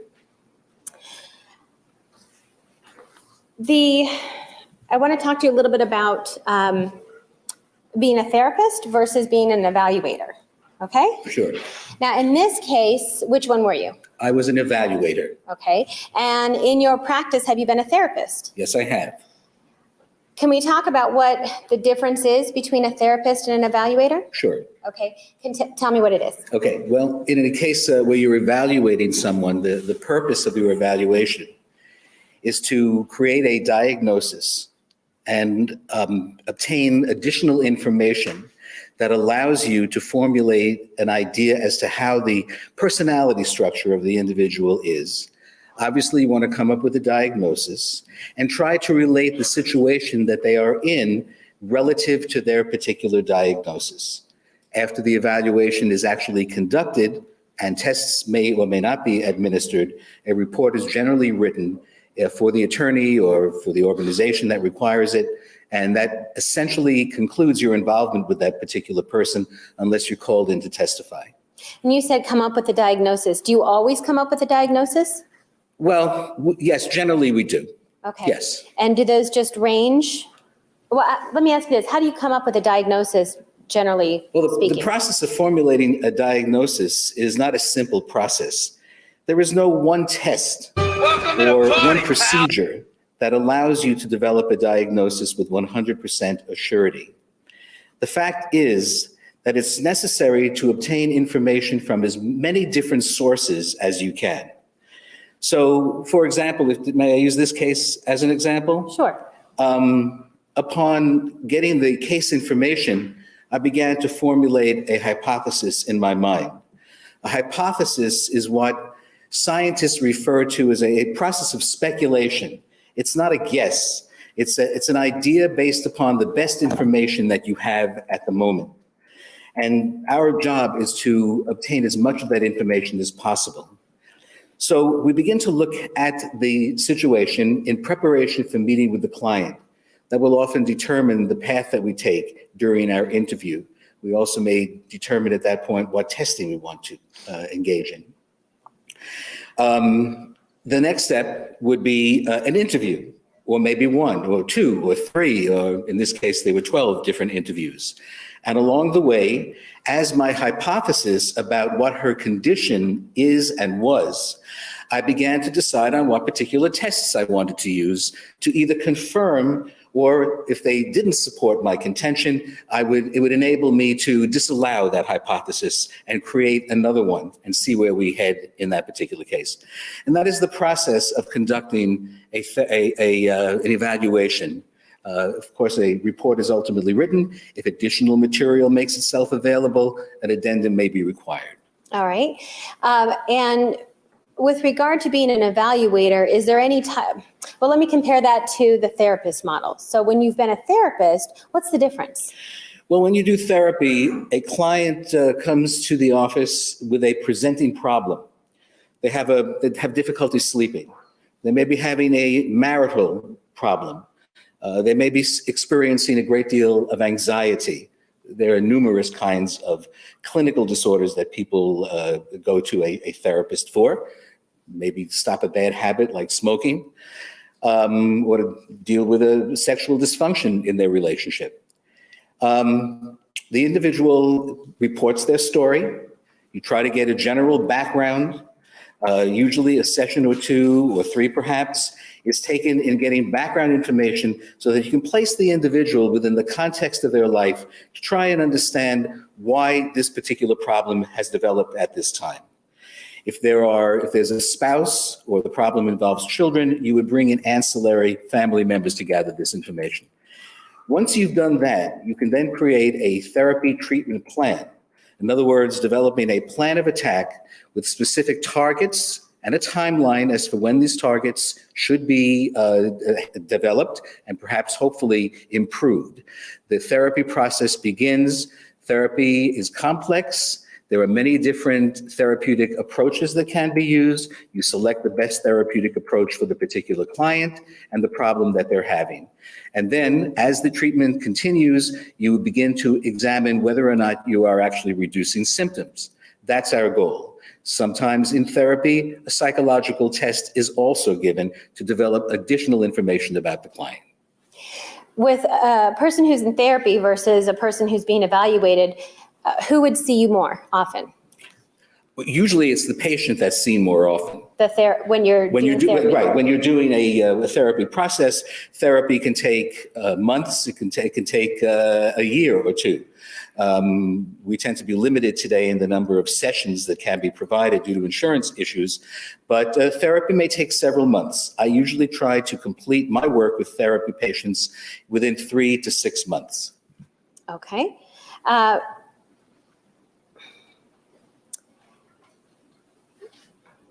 Is there ever a blurring of the lines between evaluator and therapist?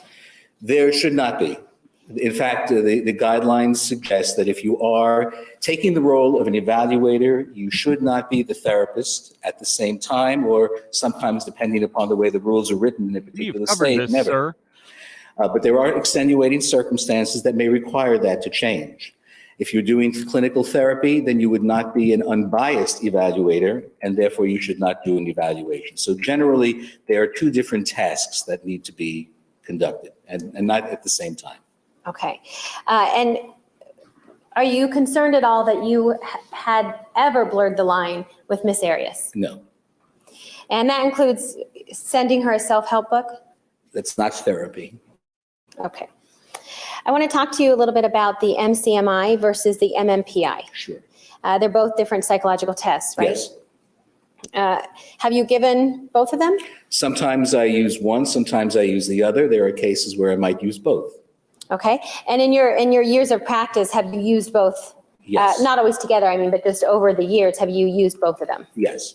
So are you familiar with both of them? I am. in a situation where you have a hypothesis, thank you, a hypothesis about what this person might be suffering from or a particular diagnosis, then what is the better test? Well, they both have their advantages and disadvantages, but I have grown to become very comfortable using the MCMI as my first test. And if I am still confused when I get the results of that test back, I then might administer the MMPI. Now, there also are a whole range of other psychological tests that are available, including another one that I used, which is the PDS test. And once you have the tests administered and scored, you can then examine the results of those tests to see if they help support or refute your hypothesis, which again is a speculation based upon the best available knowledge. And if it refutes your hypothesis, does that mean that you might need to change your hypothesis? Absolutely. And is that something that you do? Regularly.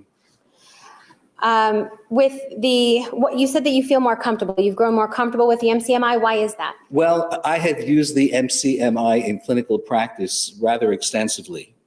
And I have found that the results of that test, at least to my experience, seem to be a better predictor of the personality characteristics of the individual who has been administered that test, because I have an opportunity to work with those folks over a period of time.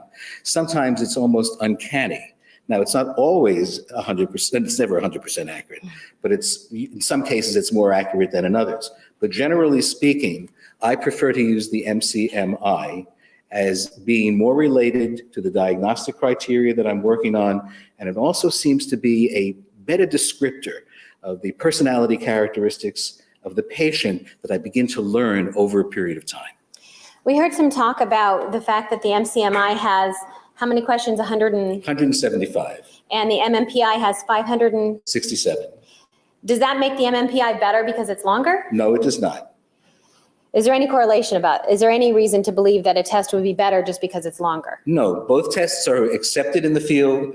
Both tests are readily used. Sometimes they are used together. I, in this particular case, chose to use the MCMI. Being a psychologist for 35 years, would you ever use the MCMI alone? No. Why not? Well, no one test, and certainly no one scale on a test, should ever be used to make a diagnosis. In fact, there's a disclaimer on the result portion of these tests, and it says you should never use these tests solely to make a diagnosis. It should be used in conjunction with other available information, which is how I used it in this particular case. Yesterday, you talked about how much you charge an hour. Is it $250? Well, at the time that I signed on for this case, it was, yes. Okay. And that's after 35 years, that's what you're charging in this case? For this case, yes. Let me ask you this. About the MCMI, is a person able to fake their answers?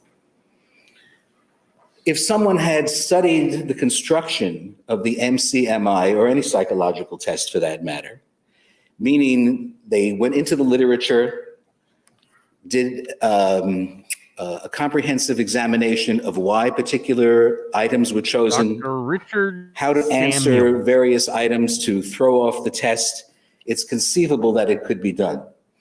I might be able to take that test and generate a result that isn't consistent with my personality. However, the average person is not sophisticated in that area.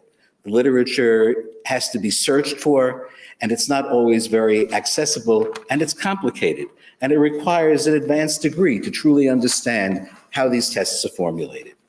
So while it is possible, it's highly improbable that someone could feign the results on the MCMI. Now, also, there are certain validity indicators within the MCMI which would detect when someone is either distorting or lying. There's certain characteristics that are pointed out to you so that you may need to take with a grain of salt some of the results that you obtain.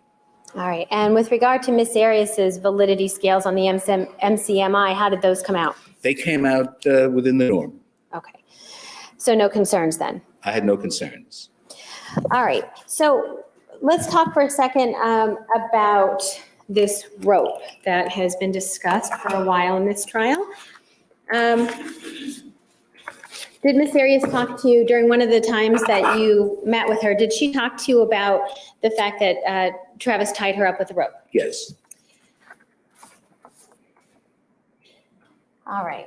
And do you remember her discussing with you how many times that happened? It happened twice. Twice. Okay. And do you remember the discussion about the first time? Yes. Did she tell you that she was tied with just her wrist the first time? Yes. Do you remember the first time what she described to you as far as what she was tied with? I do. Time that this may have been told to him. Sustained. I don't. Okay, let's do this. Judge, may I approach? Yes. No, I'm sorry, not to you, to the, sorry. All right, Dr. Samuels, I'm giving you exhibit number 537 in case you need it.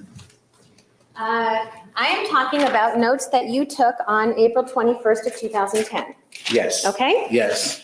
And This manner of proceeding, he hasn't indicated he doesn't remember the date, so there is no reason to show him any documents. I've just provided it, so in case he needs it, it's already there.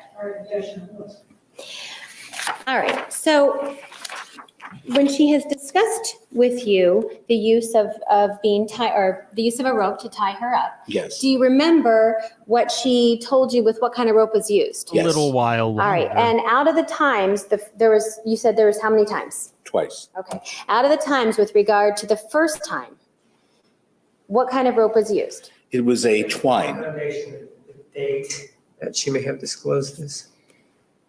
All right, sustained. Judge, may we approach? Yes. All right, Dr. Samuels, on what date did you receive this information from Ms. Arias? And if you're going to refer to your notes, you have to let us know. The 21st of April, I think it was 2010. Okay. All right. And on that date, on April 21st of 2010, did you discuss the rope with her? Yes, I did. And did you discuss the fact that it happened twice? Yes. Okay, let's talk about the first time. When she You gave talked her a about the first monster time, drink. did she give you a specific date at all? No, Okay. And would that have been important to you? not to me. So when she's discussing the first time, did she talk to you about the type of rope? Yes, And what was that? it was twine. Twine. And is that like, did she discuss with you that whether or not that worked well? It did not work well as it burned her wrist, and in her words, it didn't work out for us. All right. And during that time, when she's discussing it with you, do you remember whether she talked to you about whether Travis tied her wrists and her ankles or just her wrists? In my notes, I had written wrists. Okay. And then right after she talks to you about the first time, does she talk to you about the second time? Yes, Of the rope.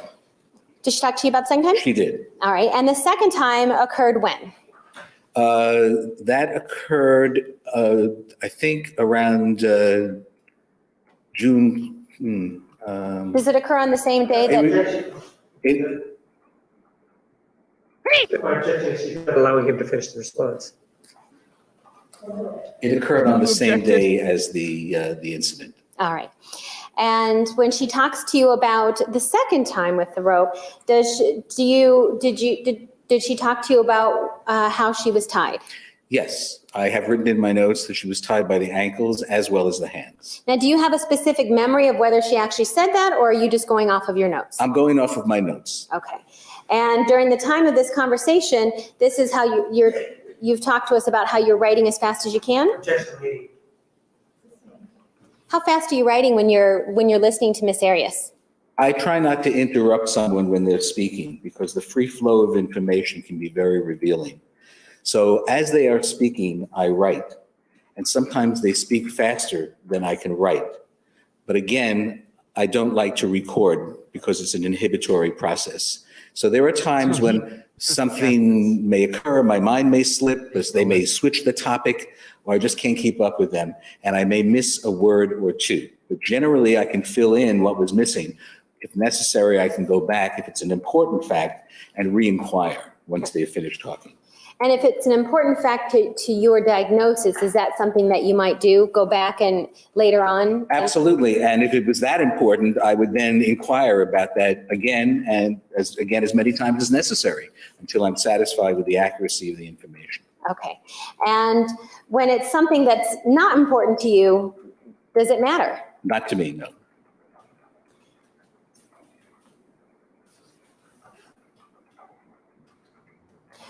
All right, let's talk about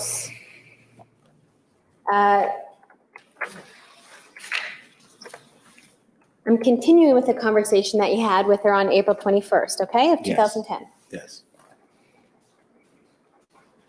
Did she describe for you that they had some type of sexual contact while she was tied up? Yes. And during that description, does she also talk about having photos taken? Yes. And did she talk to you about whether or not Travis took photos? Yes. And in your memory, do you have a memory of whether or not she's talking in chronological order, or is she just talking about that photos were taken at some point? She indicated that photos were taken at some point. So, and did you see photos taken that were taken on June 4th? Yes.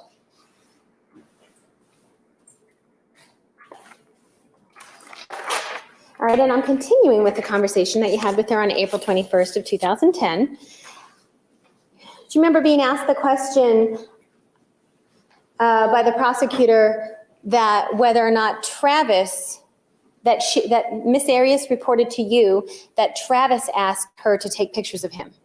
Yes, I do. But when you spoke to Miss Arias, is it more accurate to say that they talked about it again? Objection, leading. Sustained. Is there anywhere in your notes on April 21st of 2010, and if you need to refer, that's fine, just let us know. Is there anywhere on there where it says that Travis asked her to take pictures? Objection, proper impeachment. He hasn't been asked if he remembers or not. Sustained. Do you remember? I do remember Okay. that it was a conversation between the two of them. Oh, And she was asked to take the camera and take photos of him in the shower. okay. So was she asked to take the camera? Yes. Okay. And it was, you said it was a conversation between the two of them about taking pictures? As best as I can regenerate from the conversation I had with her and from my notes, yes, I use the word "they discussed." Okay. I don't understand how you can interview somebody for that long, 20, 30 hours, he said, without a recorder, without writing many notes, and then filling in the notes after you're done. You remember How do you get an being accurate- asked questions about Miss Arias being uncomfortable with a time that she had oral sex with Mr. Alexander? Yes, And specifically when Mr. Alexander had oral sex with her? correct. And did she talk to you about this during one of your conversations? Yes. And when she talked to you about it, what was the reason, based on either your memory or what's in your memory of the conversation, or if you need to refer to your notes, let me know. What was the reason why she was uncomfortable? Objection, lack of foundation. Which time? Which conversation? Oh, well, if I'm allowed to ask, okay. Okay, then I'm referring to a conversation you had on June 9th of 2010. Yes. Okay. Oh, it's All right, so during that conversation, did you talk to her about a time that she felt uncomfortable when Travis had oral sex with her? Yes. Okay, and did she tell you why she felt uncomfortable? Yes. Why is that? Because it was occurring too soon. Too soon meaning what? Well, for her, the relationship hadn't gone on for very long, and they were at some friend's house, and he came in, according to the story, he came into her room during the night, unclothed her, and then performed oral sex. She was uncomfortable, not Unclothed necessarily with the oral sex, but with the fact that it was occurring before she felt that it was appropriate in this relationship. Did she talk to you about why she would do it anyway? Yes, she did. Specifically, she said that she felt she needed to comply in order to maintain the relationship. All right, and what did she think of Travis? She thought the world, Objection, relevant beyond the scope of the prosecutor's cross. Approach, please. You may continue. Overruled. Do you all want me to try and get to the jury questions? My assumption is yes.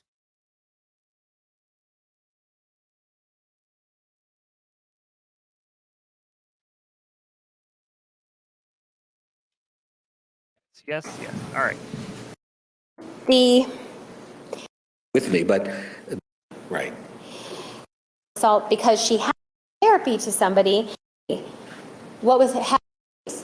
She scored It's the entire packet from post-traumatic. Thank you very much, Doctor. Oh, might be the next video. Maybe not.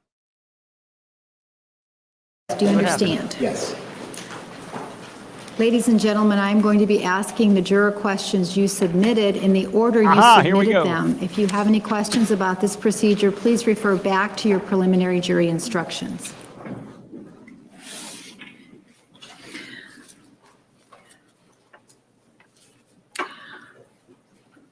Are you only allowed to testify about a client's conversations with their consent? Yes. And just to clarify for the jury, a consent form is signed by the client and they are instructed and informed that they do not have the same degree of confidentiality that they would have if they were being treated as a patient. And that anything that is said in the interview could be used in a report which will be handed into the court. In the fight or flight scenario, does the body choose either to fight or flee? That depends largely on the circumstances. The impulse is, there's a tendency for the impulses to flee.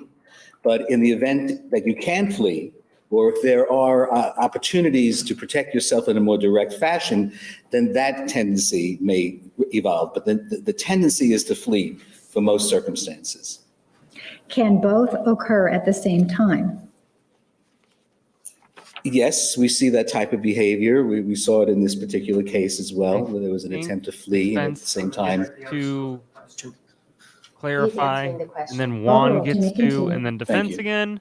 Where a person then flees to a point where they can no longer flee, and therefore another set of self-survival behaviors kicks in. And so, yes, they can occur not necessarily simultaneously, but in a successive fashion. Can memories blocked in a fight or flight event return over time, or are they forever lost? If the hippocampus is truly flooded and shut down by the presence of these various chemicals that are rushed into the brain through the amygdala, unlikely those memories can ever be restored because they were never there to begin with. Sometimes memories can be restored if there's something there that you might be able to work on. But here, they were not recorded. It's as if you had a digital recording, let's say, and there was something wrong with the memory. It wouldn't be there. How can we be certain that your assessment of Ms. Arias is not based on the lies that she has admittedly made over the years? The diagnosis of PTSD is a function of a evaluation based upon, in my case, 35 years of experience in working with individuals with PTSD. You look at the fact pattern, you look at the circumstances that occurred at the time of the trauma.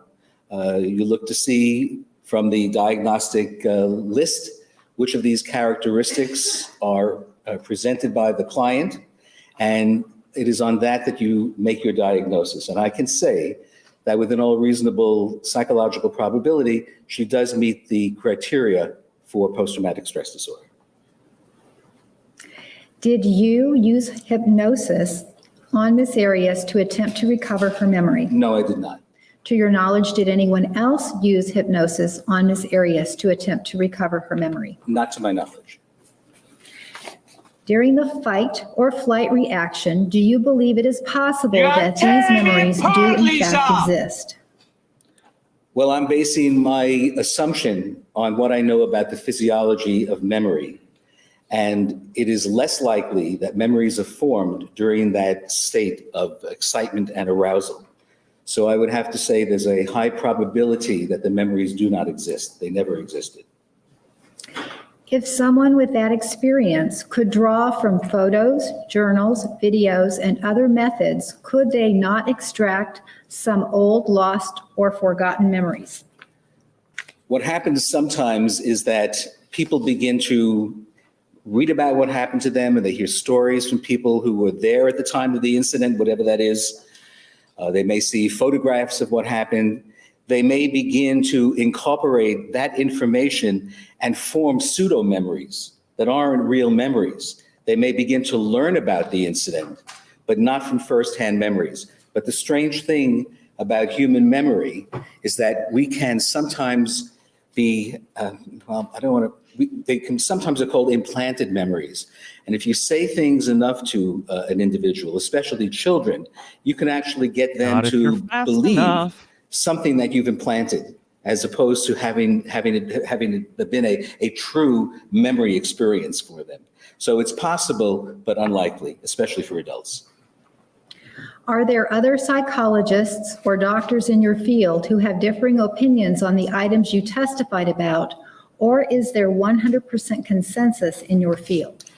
In psychology, there's never 100% consensus except in the rarest of circumstances. We usually couch our diagnoses and our assumptions and our theories and our hypotheses in terms such as in all reasonable psychological probability.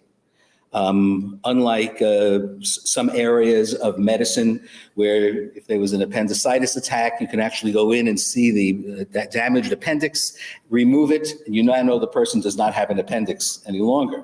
Psychology is not that precise. So we need to couch things in terms of probabilities as opposed to absolutes. I believe you said acute stress disorder can be diagnosed within 2 months of the stress event, and you also said you diagnosed Ms. Arias with this, yet you didn't have your first discussion with her until 2009, more than 6 months after the event. Please clarify. I will. I was able to diagnose Ms. Arias with post-traumatic stress disorder, which, as I indicated earlier, within all reasonable psychological probability, she was suffering from at the time that I evaluated her. Now, it's important to note that the diagnosis of post-traumatic stress disorder is not a get-out-of-jail-free diagnosis. It's simply a statement that describes her emotional state at the time that the evaluation occurred. But the fact is that post-traumatic stress disorder is frequently connected to someone having undergone an acute stress reaction. You go up to Flagstaff, Arizona, and you see the giant meteor crater. Well, it was not always known that that was a meteor crater. For hundreds of years, I'm sure the people that lived there, having no scientific background and experience, believed it to be a depression in the earth. As people began to investigate that, it became Neil more deGrasse Tyson apparent now? as knowledge began to accrue that a meteorite actually hit the surface of the earth, forming that crater. The crash of the meteorite in Arizona, maybe 100, 150,000 years ago, I believe, was the equivalent of the acute stress disorder. The crater that's in the ground is the equivalent of the diagnosis of post-traumatic stress disorder. Again, it's not an excuse, and it's not a get-out-of-jail-free card, but it's something that describes what had happened before and gives us the impetus to go back and explore and to look and see what happened during the time of the trauma. And from that, we can infer that the trauma was of significant nature, of significant enough nature, that it could very likely have led to amnesia, dissociative amnesia, from that experience. On what dates did Ms. Arias take the tests? The tests were given at the end of December of 2009 and at the beginning of January 2010. Can you be sure Jodi is not lying to you about the events on June 4, 2008?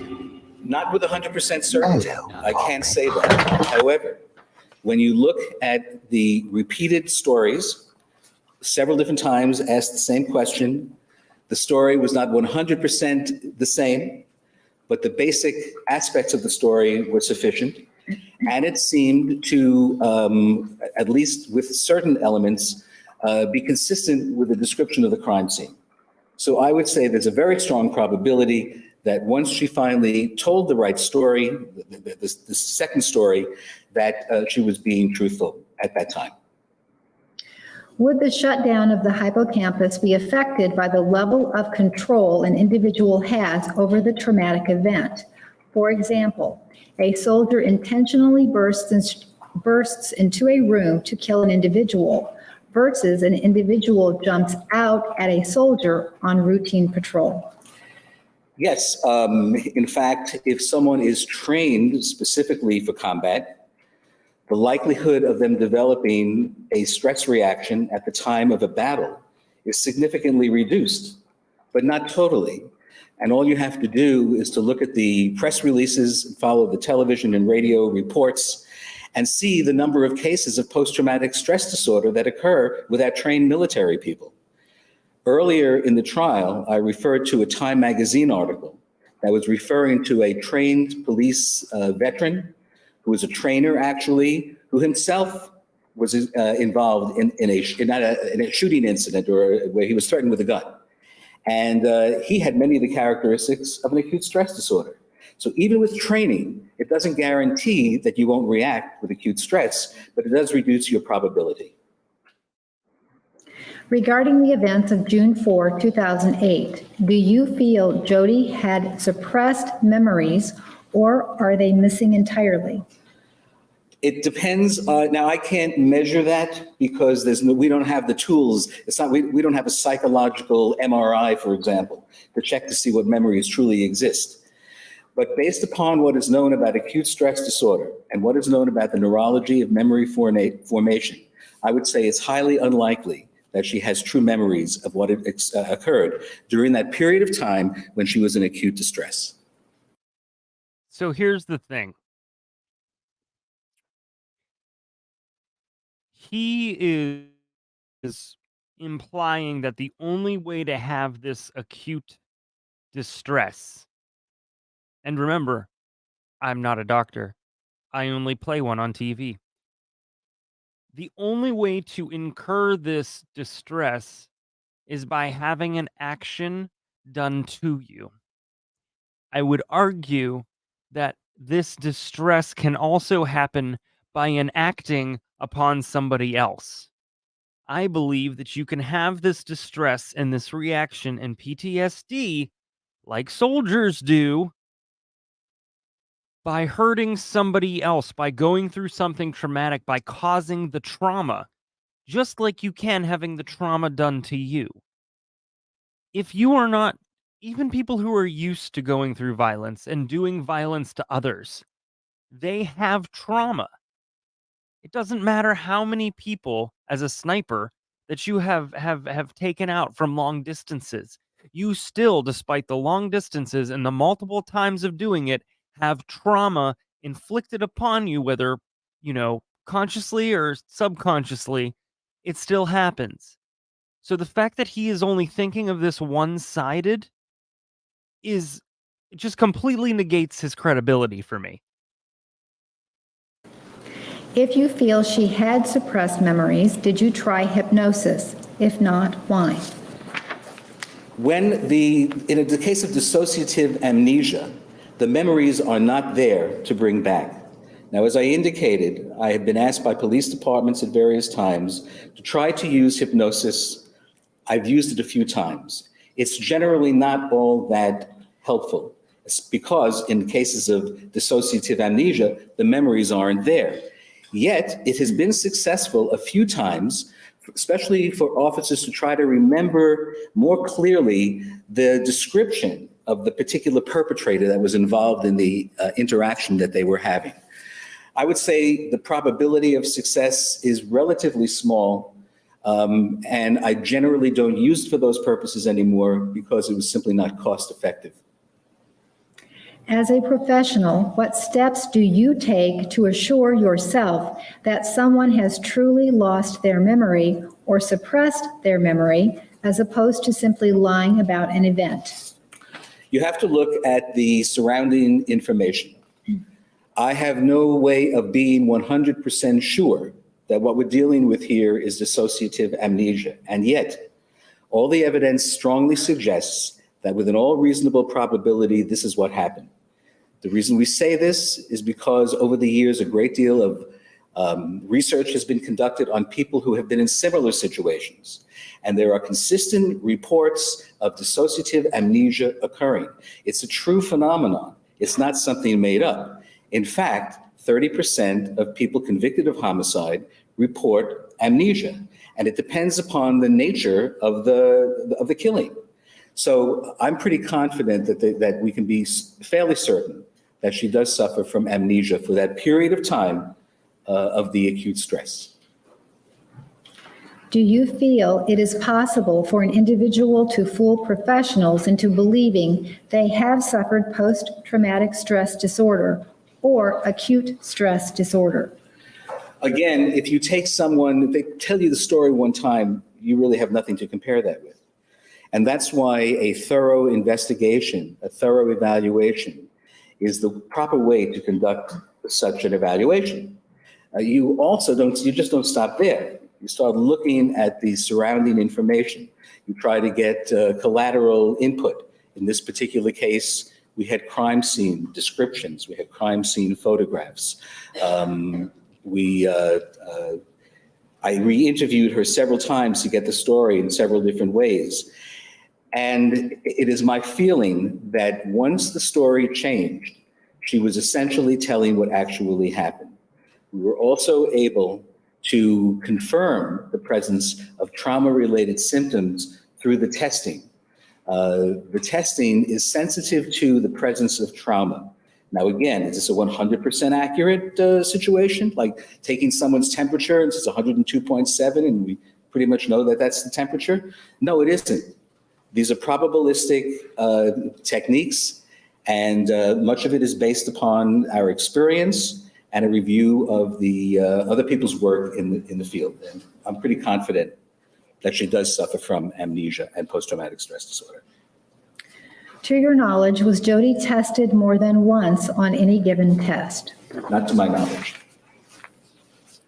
When you meet with someone, are you able to definitely tell when someone is lying or telling the truth, or is it based on your perceptions? Well, unless you have corroborating information or an individual is able to show it through, well, that's corroborating information, actually. No, you can't. You have to go back and explore as much information as you can. If I had a way of telling whether someone was lying, my job would be a lot easier. You stated she never said a negative thing in her journal, yet she made statements like she wishes suicide was a way out, but there is no escape, and said of Travis that he makes her sick and happy, sad, and miserable. Are those considered positive statements, referring to Exhibit 510? Those are relatively mild statements in terms of the degree of what was written, the 1,500 to 2,000 pages. Mild. And not as many pages, obviously, from the period of time that she knew Mr. Alexander. But there was nothing in there like, I want to kill him, or I wish he were dead, or I wish I could, rip his eyes out. Nothing like that at all. Those were probably the strongest negative statements in her writings. And in comparison to all the verbiage that was flowery and positive, it's extremely mild and extremely minimal. So while those could be examples, if you compare it to all the other writings in her journals, there's really very little evidence that she is a violent person. Are there other disorders in the DSM-4 book that would list the same or similar symptoms or experiences? Well, there's a similarity between post-traumatic stress disorder and an acute stress disorder. And difference being that the acute stress disorder is primarily diagnosed within a month or so of the actual incident. So you need to be able to interview the individual very shortly after the incident. Well, obviously that was not possible. But post-traumatic stress disorder is basically the shadow of the possibility of an acute stress disorder having occurred earlier. And that's the example I gave earlier about the meteor crater. That's what the shadow of a catastrophic event that occurred a long time ago. But through investigation, we can ultimately determine what happened. Is there any science to explain why some people can recall events and others cannot when involved in a stressful moment? We know that there are individual differences. Not everybody in the same situation will experience and react to the stress in the same way. Some people may just have a high tolerance for responding to that type of stress, and others don't. Sometimes it's hard to predict what type of person is more prone to that than others. So while it's hard to say, we know that it happens enough of the time to make it fairly highly probable that she did suffer the experience of an acute, and was diagnosable at the time with acute stress disorder by implication, but not by having been there, because that was impossible. Teresa, I saw your message just as it went up and How do you away. ask your questions when interviewing an individual? Do you ask leading questions such as, do you experience memory loss or do you have nightmares? There are times when you have to ask a directed question such as that, but most of the time I just allow the individual to speak. If after several meetings they are not getting to that particular target, then I might have to ask a leading question. But part of our training is to ask questions in such a way that they minimally influence the answer. You previously said 3 to 8 out of 100,000 people experience transient global amnesia. Now you say 3 to 8%, which is significantly higher. Which is correct? It's 3 to 8 per 100,000 per year, not percent, cases per year. You said transient global amnesia can be caused by sexual intercourse, immersion in hot or cold water, and a number of other things. Is the list you presented all-inclusive, or could it also be caused by something such as the trauma associated with getting a bad haircut, for example? I would say that's unlikely, because those traumas that cause this are typically physiologically connected situations. Sudden change of body temperature, the sudden convulsions associated with intercourse. The list is extensive and inclusive as far as the 119 articles that were reviewed in order to get that data. But there were probably some other types of situations that can bring about a transient global amnesia. But again, it's only those conclusions are only limited to the 119 articles that were reviewed for that particular study. Is Ms. Arias taking medication to treat this terrible PTSD disorder? She has been taking, at various times, she was on a tranquilizer, was on an antidepressant. Sometimes medication is suggested for PTSD, depending upon the nature of the symptoms. For example, some people experience intense anxiety, so one form of medication might be prescribed. Some others might be experiencing depression, and a different type of medication would be prescribed. But I was not involved with her treatment, and that was left to the jail psychiatrist and therapist to provide her with that medication. The reason I know that she was on this medication is that she told me she wasn't involved, and medical records reflected that. Regarding the Time article referenced in your presentation, the second bullet point highlights an officer's decision-making process shutting down as an example. If the decision-making process shuts down, how did Jodi get so much done the day Travis was killed? During the intense, usually relatively short period of time of the acute stress, the higher cognitive levels are no longer processing correctly. The cerebral cortex tends to shut down and gives itself over to the basic survival instincts that are mediated by the old brain, But those Alyssa, central is it parts of the true? brain that was in the center of the diagram that I showed. So a person can still be making judgments and decisions, but they are not higher level decisions. In other words, one does not sit down and think, well, if I do this, then this will happen, and maybe I should do this instead, or let me start planning something. That doesn't happen during acute stress. It's just You survival. demon! If there's a weapon at hand, people can still see. They can grab that weapon. If they're aware that there's a weapon near them, they might be able to grab that weapon. But extravagant planning does not occur during acute stress because of the way that the physiology has changed within the brain. Did you diagnose any conditions that were not covered in your testimony? If so, what are they? I diagnosed her as well with an anxiety disorder on the Axis 1 clinical disorder. There was evidence of post-traumatic stress disorder and anxiety. They typically seen together. And on an Axis 2 personality diagnosis, I diagnosed her with a personality disorder not otherwise specified. It's definitely a personality disorder, but it had various components in it, and there was not enough information for me to feel definitively comfortable diagnosing her with one personality disorder. Well, isn't that special? When you use the word appears in your explanations about patient condition, does that mean you are not 100% sure? As I indicated earlier, psychology is the science of behavior, and we're seldom 100% sure of anything in psychology. So when we say appears, what we're really saying is that the preponderance of evidence suggests this presence, but not with 100% certainty. Because there, as I said, there are a few things in psychology that can reach that level of confidence. But nonetheless, the science functions because we talk in probabilistic terms. Nope. There are other sciences that work in the same way. But psychology is particularly prone due to the lack of our precision, our ability to precisely measure what's going on in the brain.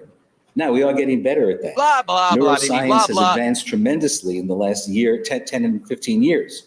And people are now looking with various kinds of imaging techniques to see what areas of the brain actually function hearing themselves talk under more than certain this guy conditions. We are beginning to narrow down. There have been studies where electrodes are implanted in certain parts of the brain to see what areas of the brain are functioning during certain types of stimuli. But we can't use that on a routine basis. It's still at the point of research. Perhaps someday we'll be able to be more precise and be able to say things with even greater certainty than we can now. Are your opinions based on what a patient tells you about what happened to them? Not solely. You must look, doing an evaluation, it's imperative that you review all available information, collateral interviews, review if it's a crime-related situation, crime scene reports, victim reports, in order to form a complete picture. In an extreme shock event where the hippocampus blocks the forming of memories, can the brain still function to make a rational decision during that time? Well, it makes decisions. They're not always rational. For example, in this particular case, a camera was found in the washing machine. I'm going to check previous order of the court. Approach, please.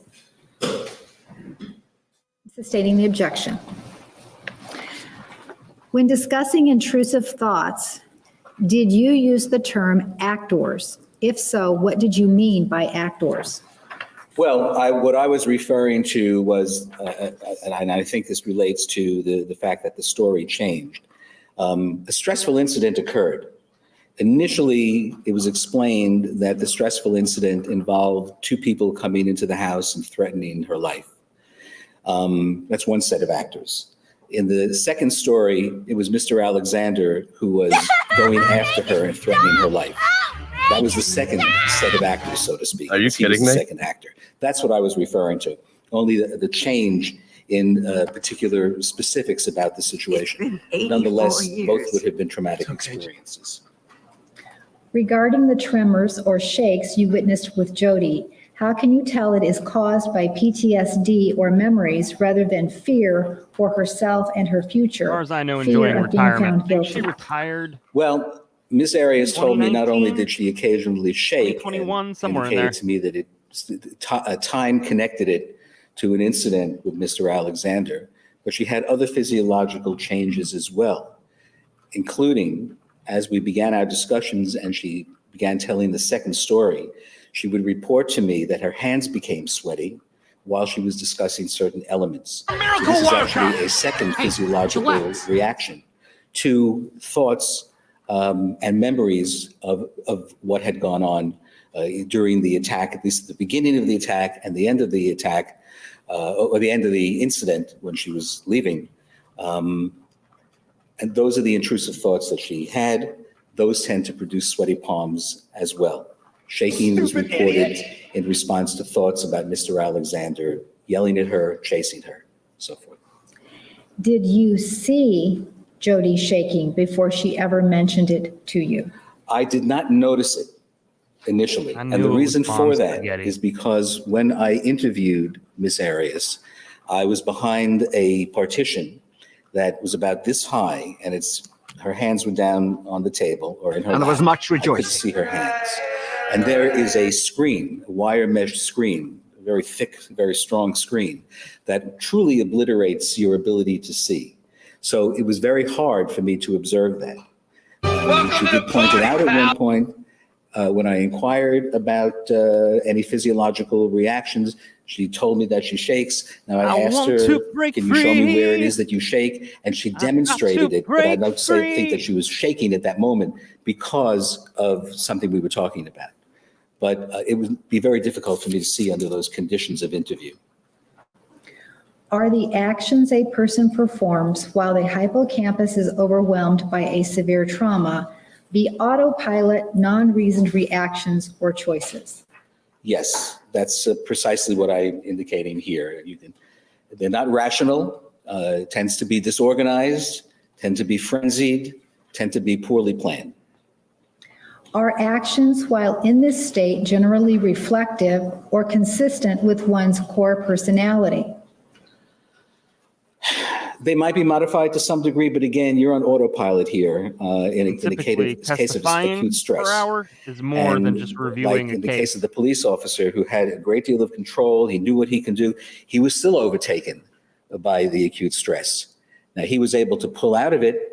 He was able to react in less random, less frenzied ways than someone who had never been in a similar experience. Oh my God, who the hell So to cares? the degree that maybe individual differences make a difference how we react, that's probably true. But when the core of the brain takes over and you're in that fight and flight reaction, you're really almost functioning on the instinctual level. And there's not much control over that.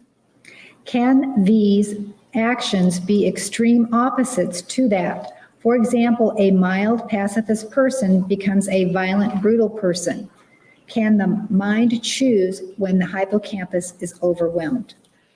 The brain doesn't choose when the hippocampus is A lot overwhelmed. of them are from you That's all. a physiological You've given me reaction ideas. to signals from the amygdala, which reacts to situations that are creating a danger for that individual.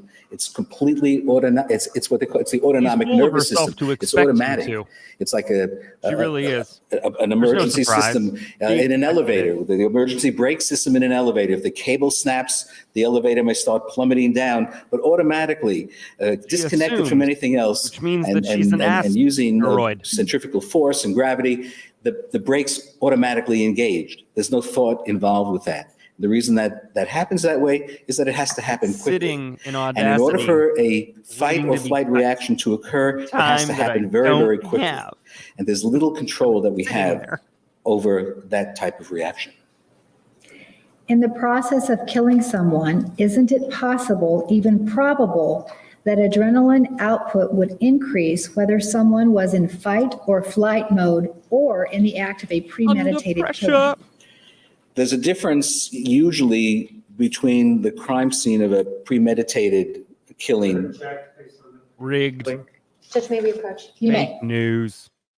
All right, Dr. Samuels, I'm going to repeat the question. The question is a yes or no question.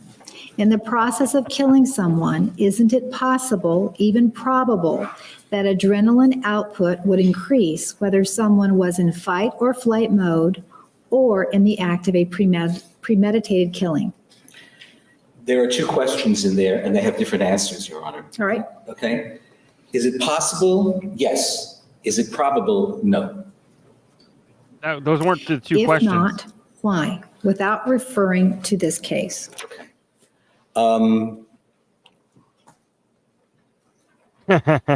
People are different. People's level of experience are different. If someone is more prepared for a situation, it's less likely that they would go into an acute stress You condition. mean like premeditated And there murder? are individual differences Indicating that they're it's ready? very difficult to apply to this particular question. But the key is sometimes it's not impossible, but the likelihood is not very great. You have compared Jodi's PTSD multiple times to that of police officers and soldiers. Oh, Do you think here we that go. is a fair comparison since police officers and soldiers kill as She flipped him off? Did I miss it? Was it recent? Hold on, we're gonna go back just a few. Probable, no. If not, why? Without referring to this case. Here, it's not just her busted finger. People are different. People's level of experience are different. If someone is more prepared for a situation, I don't know, it's is less that her not likely thinking that about they it, would go into or an acute stress condition. And there are individual differences that it's very difficult to apply to this particular question. But the key is sometimes it's not impossible, but the likelihood is not very great. You have compared Jodi's PTSD multiple times to that of police officers and soldiers. Do you think that is a fair comparison hear since his answer police to this officers and soldiers kill as part of their job and duty? Again, PTSD is a label that is used to identify a list of symptoms. The list of symptoms can be varied from person to person. your And diary? the presence of a PTSD disorder in no way suggests that someone didn't do whatever it is that they were involved with. It's simply a way of diagnosing them with a psychiatric diagnosis. On the top of his head than I do on So my the butt. symptoms are similar. Messed The up my conditions case. that cause those symptoms may be different, but both can be said to be suffering from PTSD. But I certainly am not characterizing what happened on that Yes, you fateful are. day as being equivalent to a soldier or a police officer doing their work. They're very, very different, even though the diagnosis is the same. If a person is involved in a knife fight and they get a slash in their arm, they have a slash in their arm. If they're Wait, what am I rewinding for?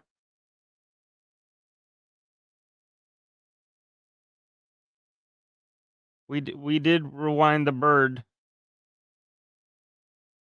We're talking about to the original bird that I rewound.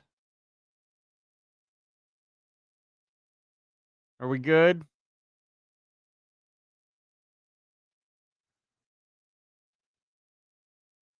We're all right. I'm waiting for a response because you guys are just a few seconds behind me.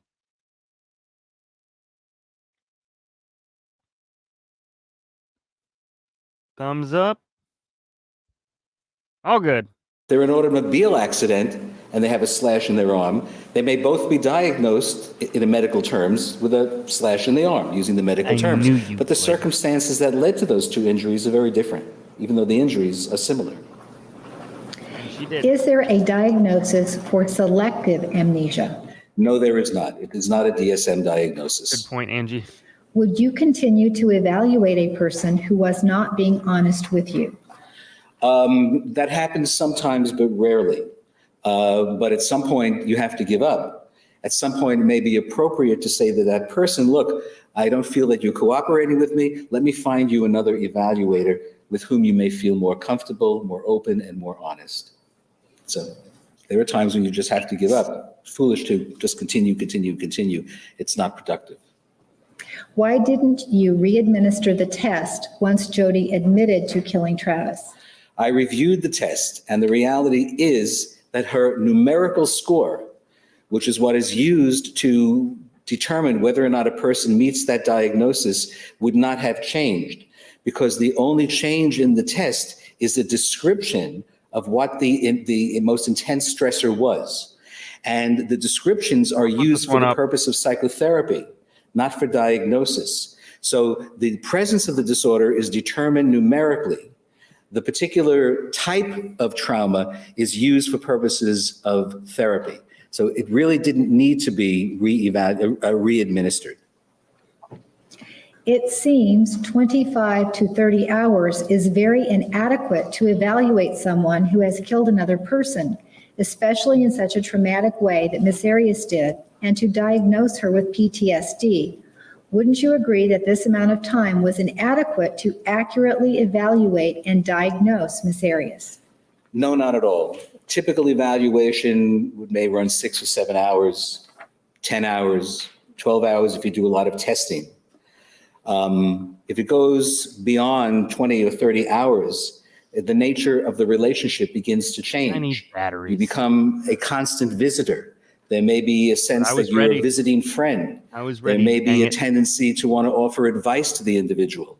So unless they were extremely extenuating circumstances, what I gave her in terms of this evaluation, by reviewing the material over and over again, then going back when some new material came in, is what I consider to be quite appropriate for this case. Doesn't think that these are extreme circumstances. Is the MMPI test utilized for any other uses other than therapy? For example, is it validated for specific job requirements? Well, that's very controversial. Some companies do give personality tests when they hire people. That's a very controversial area because that's probing into the privacy of an individual. It provides medical and psychological information in an employment file.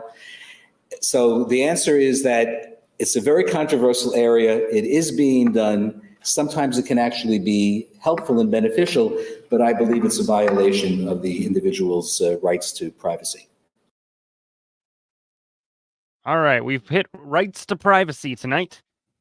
That's where we're going to hold it. And the reason why is because I want to explain kind of what I came up with regarding quiz, night court trivia, So here's the idea. You guys can either say yes or kick my butt after the show. So here's my thought, and this is what I've been doing while also listening and contributing. So for night court trivia, we're going to do it once a week on Fridays. Friday trivia. Okay. For each quarter, a quarter being January to March, April to June, July to September, October to December. Okay. We might have to prorate. There's going to be a winner each quarter. And that winner is going to get something. I'll talk to Brandi about that. But the winner will get something. And then the winner from each quarter at the end of the year will go on to the championship round. Okay. And they will win something else in addition to what they've already received, something to a level. And so that's the idea. Now, this trivia is going to be, it could be themed. It could be trivia with audio clips. It could be trivia with, so anything like that. So, you're going to get various types of things. Some weeks you'll be great. Some weeks you won't be. I mean, it just depends. So everybody is going to get a chance to be a winner per quarter. And then those winners will go on at the very end of the year to the final round. So there's a chance to win two different things. There's a chance to win one thing. Because I can't afford for a winner to win everything each week. So that's the general gist of it. Now, on top of that, I also created the form already.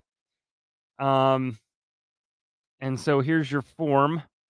And what this is the night court quiz party entry form or trivia form. And so it will ask you to enter your YouTube screen name. Please enter it the same each time. That helps each quarter by sorting. And then what date the quiz was given helps me compare the answers to the questions. And then you'll have you have short answer sections for each question. And so, that being said, now, again, when it comes to this, I can't, I can't afford for me to fly somewhere, let alone somebody else.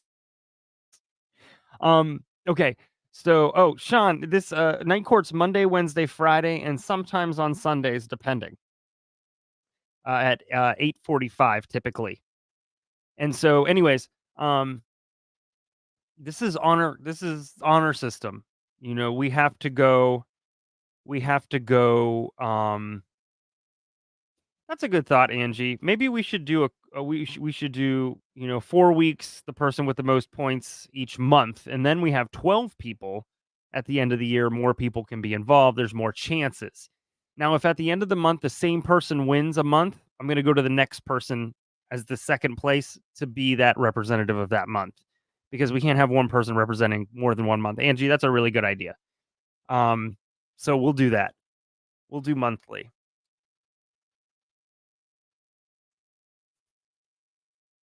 And I also like the idea of stickers and stuff. So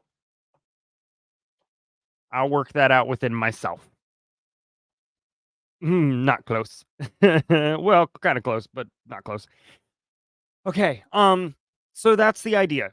And if you have any thoughts or suggestions, if you have any ideas for trivia, feel free to send me an email. You can send me a message. Yeah, you can shoot me a message on Discord. You can also email me as well. So that's my thought. Night Court Friday quiz party. I hope you like the idea. Whoever suggested quiz earlier on, thank you. I love impulse things. I love impulsive things. They're just great. So thank you all so much for tuning into Night Court. Thank you for working through the this quote unquote doctor. Depending on how direct cross after judge goes or jury questions go, we might just go to the next witness, who is apparently way more interesting, he said sarcastically. But that's neither here nor there. We'll get there. So thank you so much for tuning in. Like I always say, take care of yourself, take care of your family and friends. Don't forget to smile, as Pantoufle says. Don't let anybody dull your sparkle. And shine on, you crazy diamonds. Shine on. Court is adjourned.